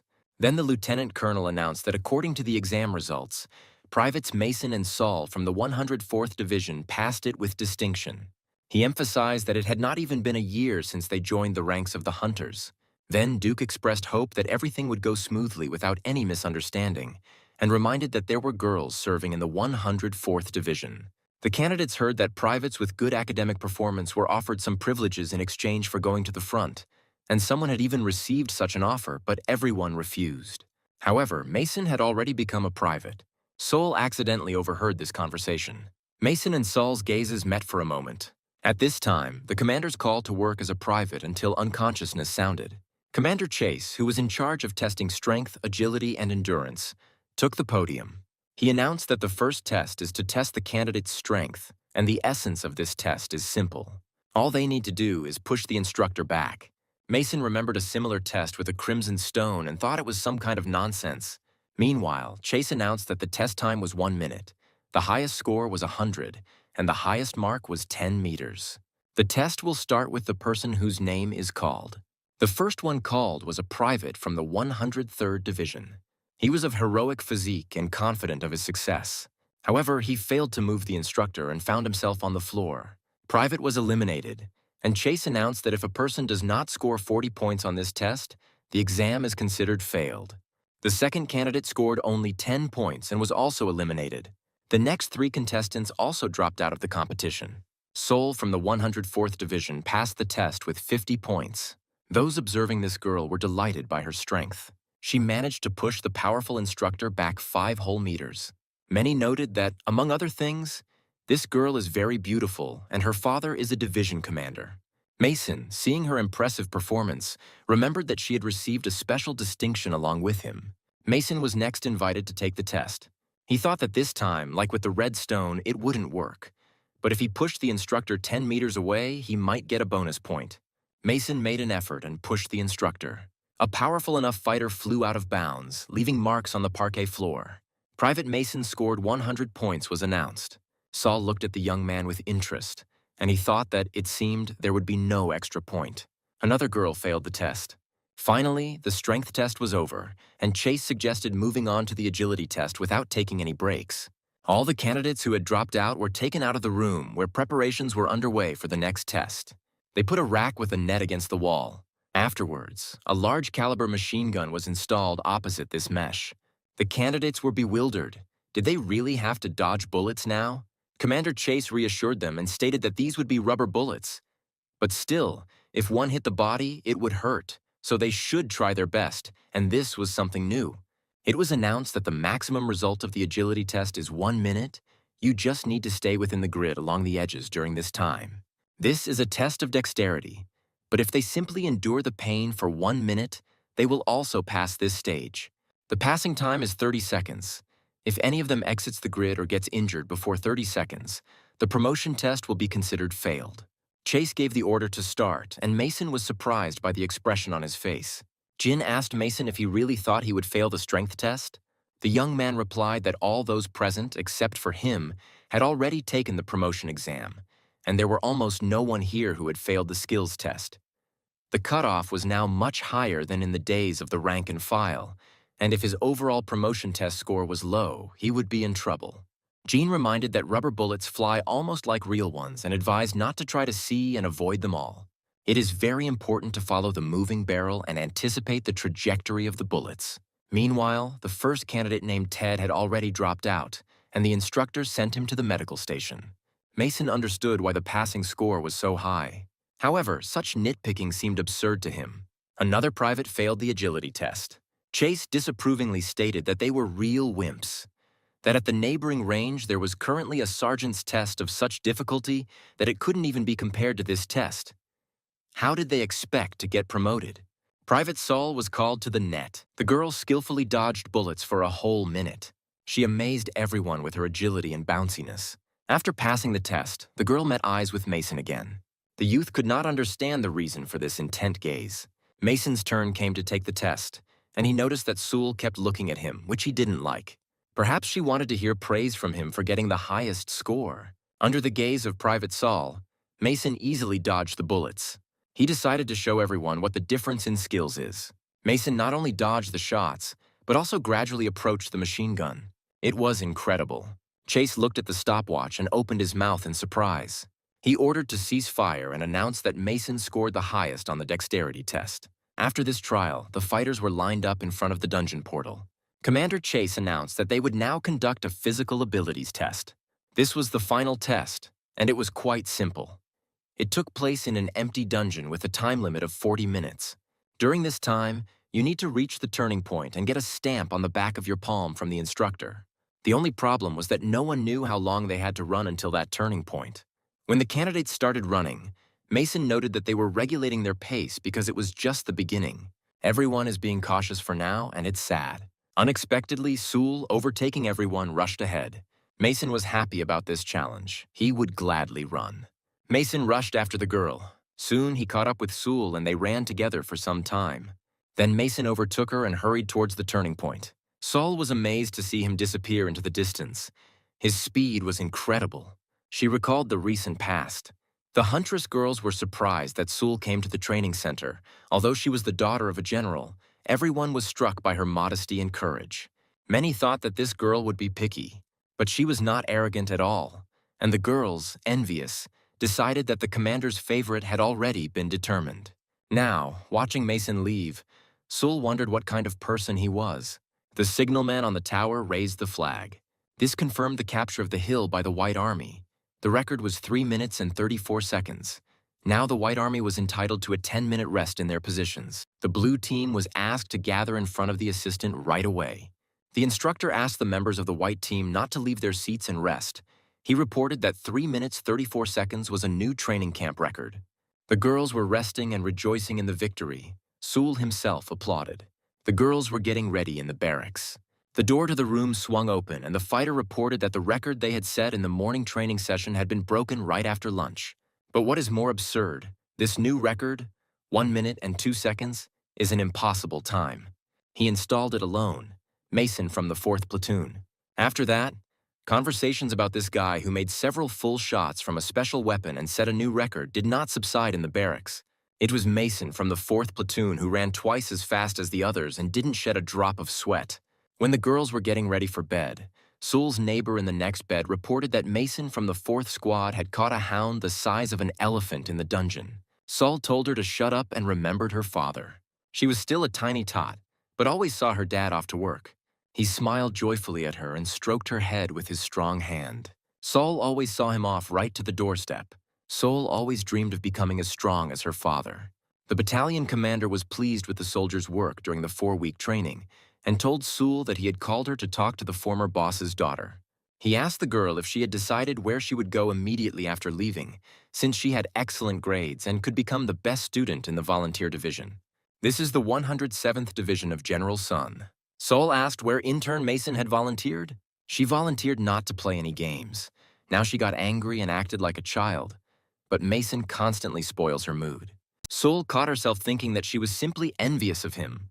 She decided that she needed to apologize, for she wanted to become stronger, not to take first place. She had come so far to become stronger without her father's help.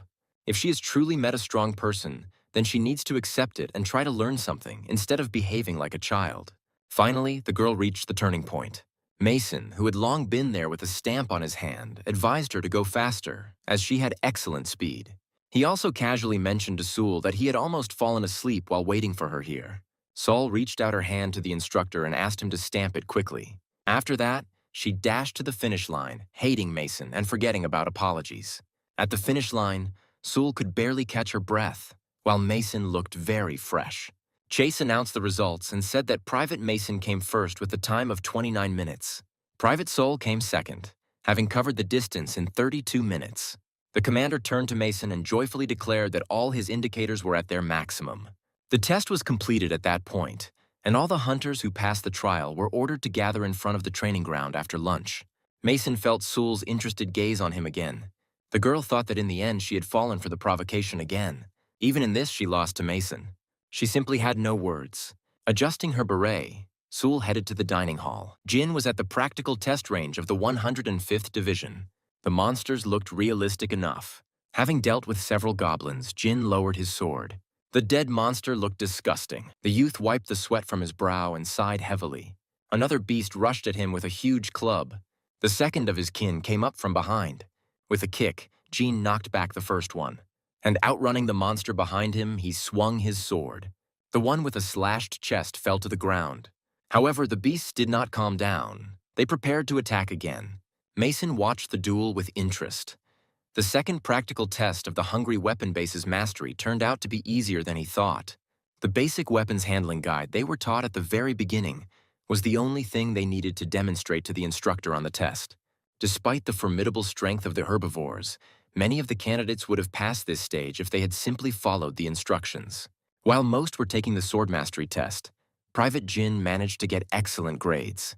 The instructor was pleased with them. However, in real combat, everything is much harder. At the last practical test, the skill of overcoming monsters for a first-class Private Jin was 4 hounds for ordinary privates.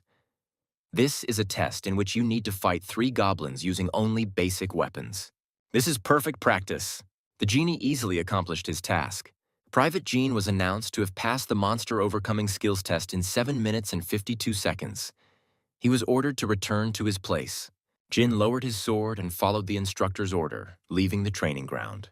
Jin knew that he had several chances to slay the goblins, but each time he looked uncertain. Perhaps he was still not entirely confident in his abilities. Mason looked at his comrade encouragingly. The next one called for the test was him, and he decided not to disappoint the commanders. For today, he dreamed of becoming a corporal. He chose the weapon for battle, hoping to rid himself of every harmful habit ingrained in his body. Chase, seeing that he had chosen the baton, assumed that it would not be easy for Mason. Mason, however, believed that this test required intervention. He stood calmly with his weapon on his shoulder, awaiting the attack of the monsters. 3 goblins with wooden clubs in their hands rushed at the young man. Mason struck all 3 of them with a single blow of his weapon. In just 4 seconds, nothing remained of the monsters. The commanders observing this test were greatly surprised that there was such a skilled hunter in the 104th Division. At this rate, he could get the highest score on all the tests. Mason could not help but notice Saul's attentive gaze watching him again. Mason theatrically raised his hands, celebrating victory. Saul thought that this guy was a real bore. In the evening, the soldiers were lined up on the parade ground. The commanders believed that everyone had done an excellent job on the test. Corporal Mason was especially noted. The sergeant praised him for his rapid progress and advised him to continue in the same spirit.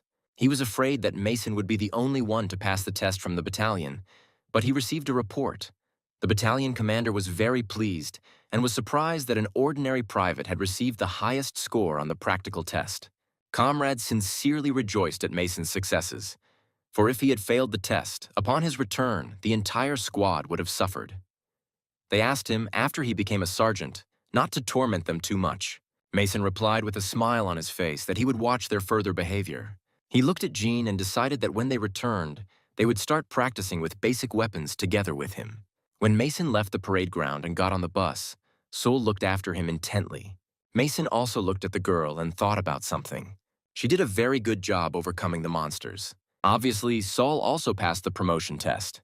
From the bus window, Mason saw a girl standing nearby and couldn't understand why she had come here and she came this time to apologize. But Mason made a terrible face, leaning against the glass. Sol thought that if he started an argument again, he would regret it. The bus started moving, and Sul didn't have time to do anything.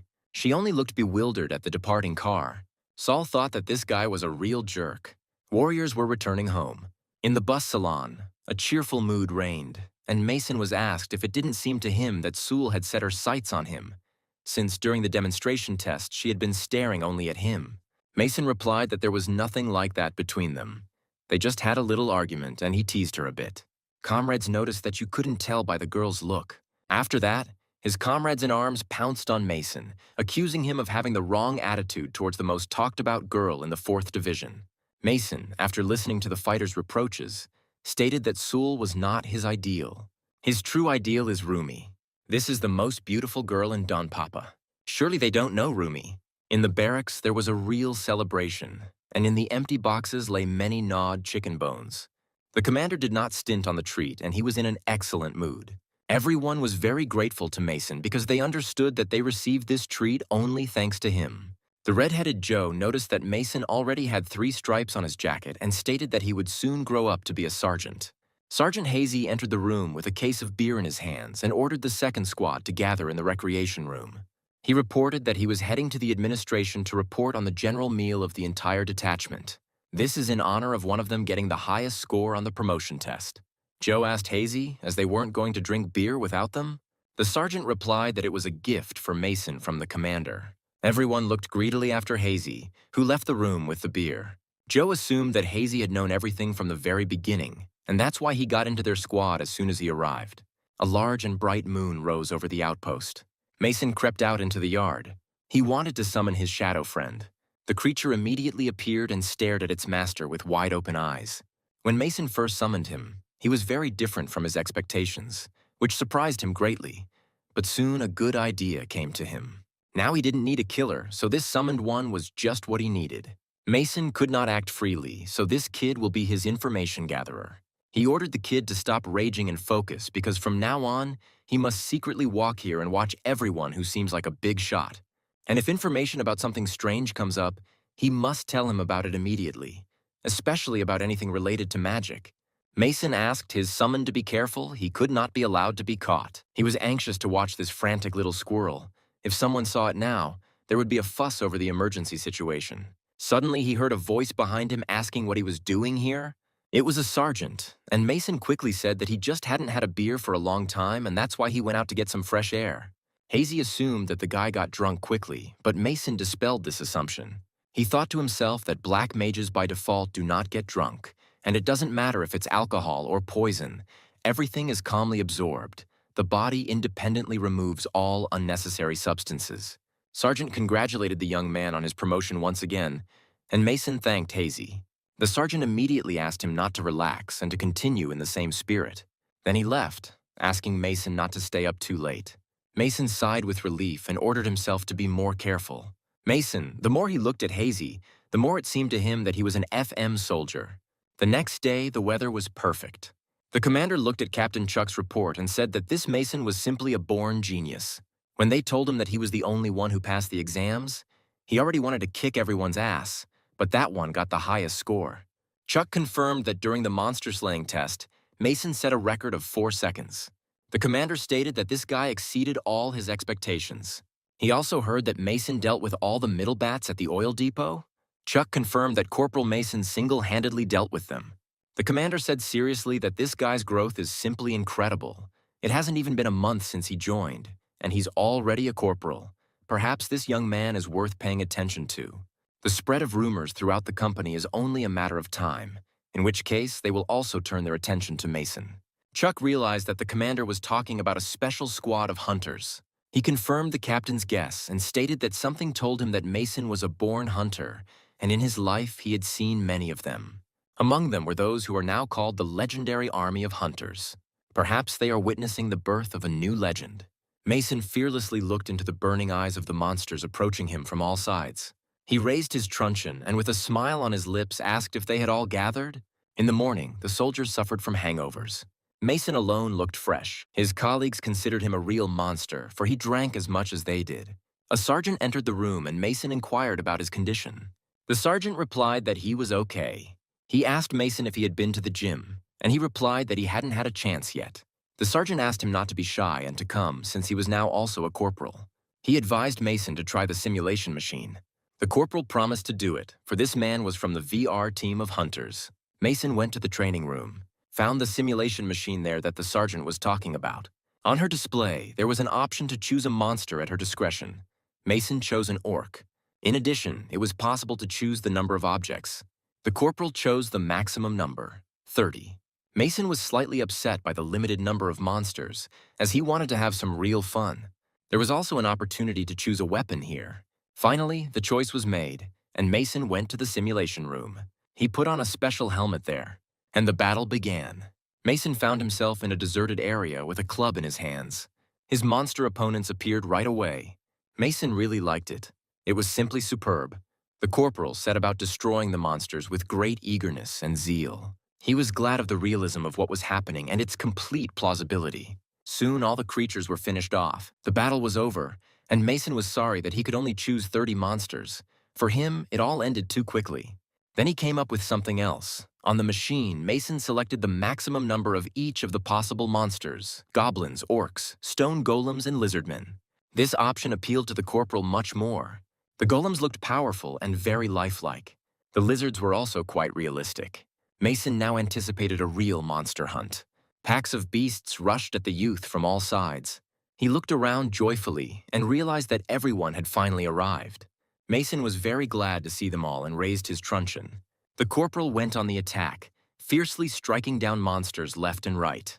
The monsters hardly had a single chance. The beasts could not keep up with the actions of the swift Mason and fell under the powerful blows of the truncheon. Soon, the entire battlefield was littered with corpses. The simulation was completed. Mason took off the special helmet and was amazed by such an interesting development. It was the most interesting thing after Don Papa. In the status window, he was surprised to find that he had acquired a new basic skill: proficiency with blunt weapons. Mason didn't even expect that, so to gain skills, you don't even have to go to the dungeon. He decided to come here every day and have fun with various weapons. Jin met him here. He pointed at the monitor screen in amazement and asked Mason what it was. The corporal turned his head and looked at the monitor. The result of the simulation was displayed on it, stating that as a result of the battle, all types of monsters, numbering 120, were killed. Jin could not believe that Mason had done it alone. Mason suggested to Private Jean to go and talk about it in the training room. He claimed that he had invented the tempering for it. Mason forcibly pushed the resisting Jean into the hall. Sergeant Shaw also noticed Mason's simulation results on the screen and was puzzled. His hair even stirred on his head. The show returned to the squad and found several fighters there. He inquired where everyone had gone, and the private replied that everyone had gone to the warehouse for snow removal equipment. He also informed the sergeant that Corporal Mason would be in the gym until the start of work. The soldier awaited the sergeant's orders. The sergeant ordered the private to tell Mason that the commander was looking for him. Then the sergeant turned to the soldiers in the room and asked what they were doing. Joe suggested to Shaw to make a bet. He explained that they were betting on how long it would take Mason to become a sergeant, and Shaw carefully looked over the list. Joe noticed that Ace had signed up for 6 months, but it was completely impossible to become a sergeant in that time. Ace replied resentfully that that's how he felt, and this Mason was a very unusual person. Mason, meanwhile, was engaged in weightlifting in the gym. On his mighty shoulders lay an enormous barbell. Then he started working with dumbbells. He regretfully put them on the floor and thought that despite training with weights, his performance was not improving. Even in Isgard, there was something good where the strength indicators were increased by 150%. It was a good skill that became more effective as the indicators grew. But there was nothing like the power of a returning hero here, and it turned out not to be so easy to increase the indicators. Suddenly, he noticed the status window, where there was information that he had acquired a new skill, strength, which added 5 points to this indicator, which delighted Mason. The orderly who had come on Sergeant Shaw's orders addressed him and said that the commander was looking for him. Mason thanked the private, still not hiding his delight at the acquired force skill. He got dressed and went to the administration, where he reported his arrival. The commander offered him to talk and invited him to his office. He inquired how life as a corporal was going for him, since a whole week had already passed, and Mason replied that he liked it. The commander congratulated him again on his promotion and stated that since the incident with the middle bats, he had already been very useful. Then the officer handed Mason a folder, explaining that for eliminating the middle bats and the highest score on the promotion test, the battalion commander awarded him this certificate. The commander apologized for presenting him with this certificate so informally. Simply, hunters do not like formal events, but all this has been recorded in his achievements. Mason realized that achievements would help with the promotion. The commander agreed with this, but explained that it was not easy to get a promotion. There had not yet been such talented hunters as him who had received an honorary certificate, but there were plenty of those who had received it for good performance in the squad. Mason inquired whether 10 certificates would be enough for a promotion. 2 days later, the hunters were raised on alert and ordered to put on their gear. It was announced that the platoon was tasked with clearing the dungeon. They need to act as they have trained, and so that there are no casualties. The commander expressed confidence that they will successfully complete this mission. This dungeon is the lair of monsters called the Trench. The squad, consisting of Corporal Mason, Corporal Ace, and Corporal Jean, entered the dungeon. With them were 2nd Platoon, 2nd Section Junior Lieutenant Martin and Sergeant Hazy. In addition, Private Jim and Staff Sergeant Quinn entered the lair of the rat monsters. Although this dungeon is not considered dangerous, on average, about 200 rat monsters are encountered in it. The tunnel is a very cramped habitat that limits the use of firearms, and therefore it is considered a rather difficult dungeon. Apart from the direction of the squad's movement, this was the only invasion route, and it was decided to lure the monsters here. The officer ordered to prepare the bait. Due to the terrible stench in the dungeon, the hunters were forced to wear special gas masks. This hindered the hunters from demonstrating their 100% skills. Rotten bananas were the bait for the rat monsters. The fighters quickly laid out the bait in all corners of the dungeon. One of the fighters discovered a huge amount of bones from killed rats. The observer reported that a swarm of rat monsters was approaching the forward passage. The hunters prepared for battle and lined up at the passage. The privates and sergeants were advised to proceed to the rear position. Joe made a bet with Ace on who would catch more monsters. Rats burst into the dungeon in a huge swarm. They were very large, and the commanders ordered the soldiers not to go forward. It's better to attack them from the current positions. Corporal Gars of the 3rd Platoon was the first to kill the monster. Ace also dealt with several. Sergeant Hazy struck powerful blows with his fist, destroying monsters in whole packs. All the hunters were busy with their work and carried out their duties. Sergeant Shaw fearlessly and effectively fought multiple monsters at once. Everyone was good, especially those 2 fighters who caught the rats that fell out of line from behind. These were Staff Sergeant Quinn and Platoon Commander Lieutenant Martin. They were able to take on a very large chunk of territory. Their level was clearly earned through hard work. It was immediately apparent that they had undergone special training. They reported that they needed another fighter to help them. Suddenly, the rats broke through to the rear line. The order was given to the 1st and 4th detachments to withdraw to the rear line. The rank and file defended themselves and retreated slowly. They too were ordered not to take unnecessary risks. The battle against the overwhelming monster forces continued. Ace noticed that there were significantly fewer rats. Mason did not immediately notice how the ground beneath his feet heaved. It was a rare monster, a huge 4-eyed rat. It is obvious that the bones scattered around the dungeon were left by it. This monster ate its own kind. This was a predatory and formidable opponent who attacked Shaw. This person found themselves in mortal danger. The monster had already raised its huge clawed paw over him. Jin rushed to help, but he lost his weapon and was also in danger. Both fighters could not move from the spot under the hypnotic gaze of this monster. When everyone already thought it was the end for them, Mason rushed to their aid with a shield. He blocked the monster's attack. The corporal noticed his frenzied eyes and extraordinary energy. It was magic again. A blinding flash and explosion knocked the fighters off their feet. Mason encouraged Jean. Lieutenant ordered Mason to leave the danger zone and called on the fighters to attack the monster. The huge rat looked absolutely enraged. Her dark energy gushed like a fountain, but it only delighted Mason. He approached the monster, focused. He was only worried that no one would see his magical energy. Shielding himself, he launched an attack. A rat, struck by the immense power of dark energy, fell to the ground. Mason was ready to finish her off with a punch. However, the rat showed no signs of life.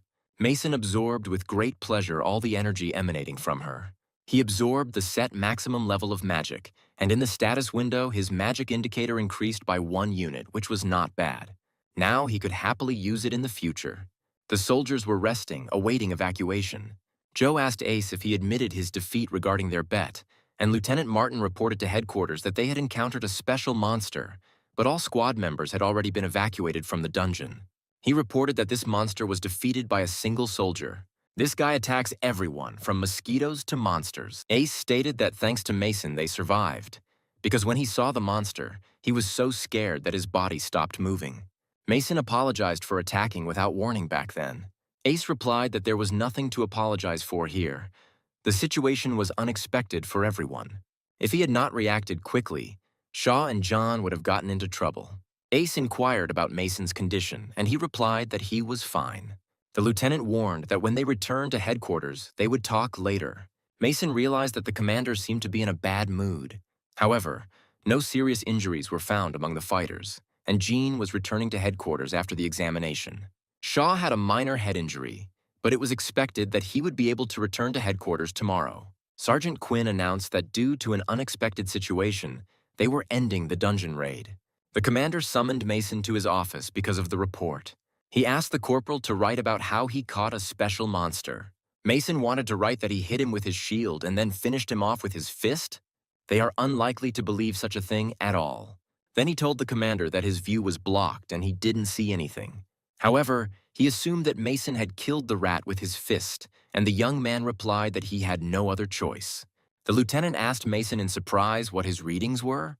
He replied that his strength was 65 units and his dexterity 60. The commander thought sadly that he was a lieutenant, and his strength and dexterity scores barely exceeded 40, while an ordinary soldier's were over 60. Mason's scores are almost twice as high as most sergeants.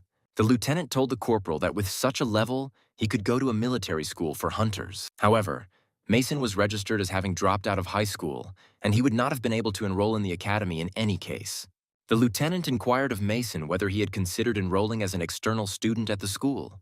He could even be taken as a sergeant already. There are cyber lectures and all sorts of other gadgets. Mason replied that he did not want to study.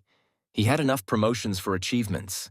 The lieutenant did not insist, but said that if the corporal changed his mind, he could tell him and he would help. He ordered Mason to return to the barracks and rest, and he would finish the report himself. Then the lieutenant called out to the corporal and said that today he had saved them all. If it weren't for him, something terrible could have happened, and he himself couldn't react in any way. Mason replied that he was just doing his job. Of course, it was his business, for he received magic and achievement points.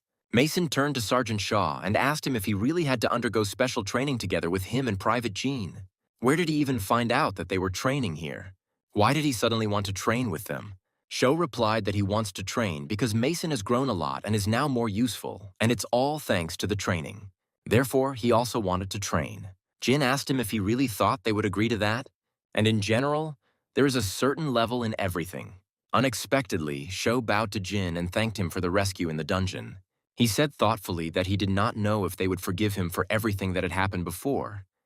But he really wanted to train with them. His goal was to get promoted due to personal circumstances. Jin, touched by such a confession from Shaw, asked Mason if they couldn't train together. Mason replied that of course they cannot do that. Shaw nodded hopelessly and said that they would not be comfortable because of what he had done in the past. He was about to leave, but Mason said he had one condition. The show for 24 hours, starting right now, must pretend to be a pigeon. Shaw's face went red in blotches, but a second later he cooed very realistically. Mason laughed heartily. 2 moons rose over the palace of another world. A knight rolled a cart with a cage covered in cloth down the corridor. He stopped next to the girl who had once summoned Mason into this world. She praised the knight for a good job. The giant bowed his head gratefully. The girl asked him if he wanted to tell her something. A muffled voice from under the metal helmet asked how long she intended to keep going. The beauty shrugged her shoulders and replied that even she did not know that. She parted the fabric covering the cage. Deep inside the cell, the monster's emerald eyes glowed. The knight turned to the saint again. But she had already started the ritual. The girl said that this is a gift to the one who left her of his own accord, and therefore, no matter what she does, it will never be enough. Red-haired Joe, leaning on a shovel, discontentedly asked why they had to do the construction work and how much longer they would have to suffer. His comrade replied that this place would be used for battle with monsters anyway. But how can this possibly help them? At that moment, a truck with a load of gravel arrived. The warriors began to unload the cargo. Shaw said that this is what they call these blocks among themselves, because it's unclear whether they are stones or iron. They are much heavier than they appear at first glance, and at the same time much stronger. Therefore, they use such blocks for construction. They are made of special minerals found in dungeons. Quinn suggested taking a 10-minute break. Then the sergeant turned to the commander and said that he had gone to the divisional headquarters for supplies and overheard something. On the territory of their 104th Division, an underground realm of tin cans appeared. Joe, upon hearing this, wanted it to be a joke. The lieutenant said that if they went into the dungeon again, it would be the third entry for him and the instructor. But Quinn reminded them that the investigation was still ongoing and nothing was known yet. The inner layout of the tin can dungeon is much larger than standard sizes, as is the number of monster species and individuals inside it. Dungeons discovered where there are no boss monsters or high-level danger monsters among hunters are called tin can dungeons. Since such dungeons with a good environment are ideal for hunters to gain combat experience, they undergo divisional-level training in them before attacking other dungeons.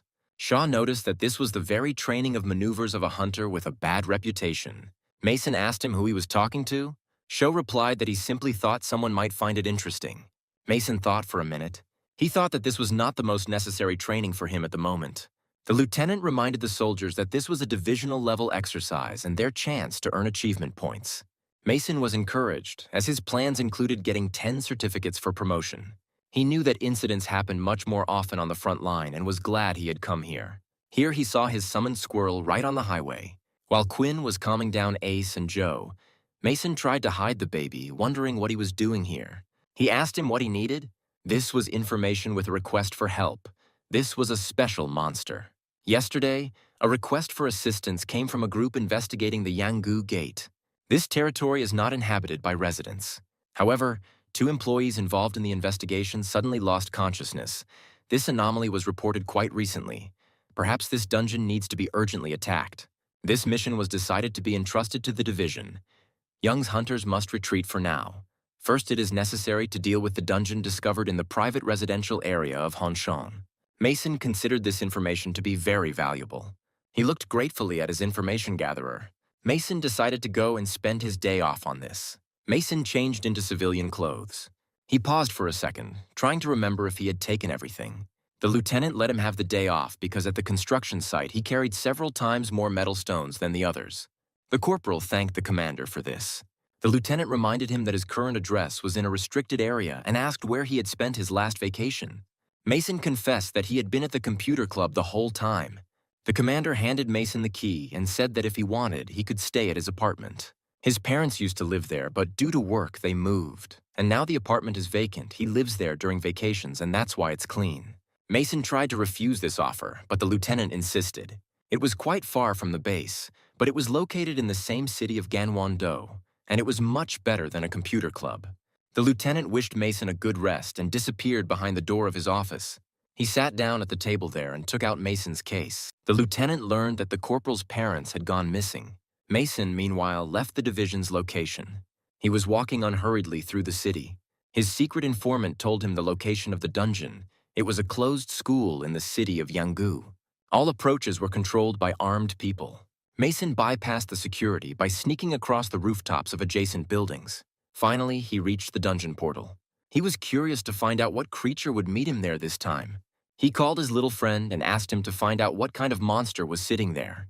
If he becomes too dangerous, they'll just jump back out after that Mason entered the dungeon. It was very humid there. On the path, Mason discovered a sword fragment. He also felt someone's presence and ordered the stranger to come out. It was a goblin, but he was very huge. Did the research team really manage to resist it? The monster rushed to attack Mason. The youth went for rapprochement. His fist struck the beast's muzzle with tremendous force. After that, he kicked him. But the monster turned out to be quite sturdy and withstood the blow. Mason used the disassembly skill. The attack proved to be incredibly effective and swift. However, the resilience of this monster turned out to be phenomenal. Mason saw that the goblin had ruined his clothes. He saw a fragment of a sword lying on the ground. If everyone he met after his return was at the level of an ant, this monster stood out and reached the level of a rhinoceros beetle. The goblin grabbed Mason's face. However, he immediately received a deadly blow with a foot and a piece of a sword. The goblin collapsed at Mason's feet, a lifeless pile of trash. In the status window, Mason saw certain changes. His magic stat increased by 1 unit and the dark arrow skill was unlocked. The Night Wanderer skill was also enhanced and the basic fencing skill was created. With joy, Mason realized that his level of ball mastery had increased. But why did he acquire basic fencing? It probably happened because of his critical hit. Mason noticed something during the battle with the goblin. He was already obviously wounded before meeting him. The youth suddenly noticed some strange glint next to the monster's corpse. He picked up that object and placed it on his palm. It was a small piece of iron, sharpened on one side, shard of a knife or arrow. Mason decided that this goblin was wounded by a hunter from the search party. But it seemed to him that he had seen something similar somewhere. Behind him, he felt movement. It was a group of orcs. Mason said happily that he had wanted to acquire new skills. Mason decided to test a new skill level E. Dark energy gushed from his hands, heading towards the monsters. Several animals were killed. The main task was done, but Mason decided to finish everything completely. One monster looked gloomily at the human. Mason asked him where his little friends had gone. After destroying the last monster, he headed towards the exit of the dungeon. Stepping through the portal, Mason found himself in the city. The dungeon was conquered. Now it was possible to deal with Dunpapa as well. A column of fighters was moving towards the dungeon. After a fulfilling vacation, Mason returned to the squad rested, but his platoon resembled a funeral home more. The lieutenant reported that the dungeon turned out to be a dungeon of empty cans, and next week hunter maneuvers training would be held there. The peculiarity of this training was that each platoon started its journey from a random point and moved to the gathering point in the center of the dungeon. On the way, they must deal with monsters and be in full combat readiness. The commander ordered the fighters to prepare for the appearance of monsters. They saw flying toothy spheres in it. Those were flying spheres, and the commander ordered to get the weapons ready to shoot at them. Full combat readiness was declared. Mason realized that this training promised to be very interesting. The fighters opened fire on the flying monsters. However, it was not so easy to hit moving targets. Quinn reported that these monsters have very thick skin and it is impossible to defeat them with cold weapons, so they need to be eliminated before they get closer. But soon he ordered to cease fire and prepare for close combat. Only 3 monsters remained, but if they latched on and started sucking blood, removing them would be very problematic. Mason thought that if those balls bit someone, there would be a lot of casualties and the squad's rating could drop. He did not want to allow this. Mason ran up to one of the monsters and kicked it like a soccer ball, asking Sergeant Hazy to shoot it. The flying ball soared high up and made a beautiful target. Mason thought that, of course, it would be easier to use dark arrows. The balloons were easily shot down in the air after Mason sent them there with a kick. It was fun and amusing. The squad was shooting down the flying spheres like at a shooting range. Soon they were done away with. The hunters had an excellent hunt. The commander ordered a 10-minute rest and to check personal equipment. Joe asked his colleagues if this training session didn't seem much more intense than the previous one. Ace replied that he couldn't say for sure, but there were rumors that it wasn't a dungeon of empty cans. They say there was one boss monster in this dungeon. He was like an elephant, huge and bloodthirsty. Rumors circulated, each more terrifying than the last.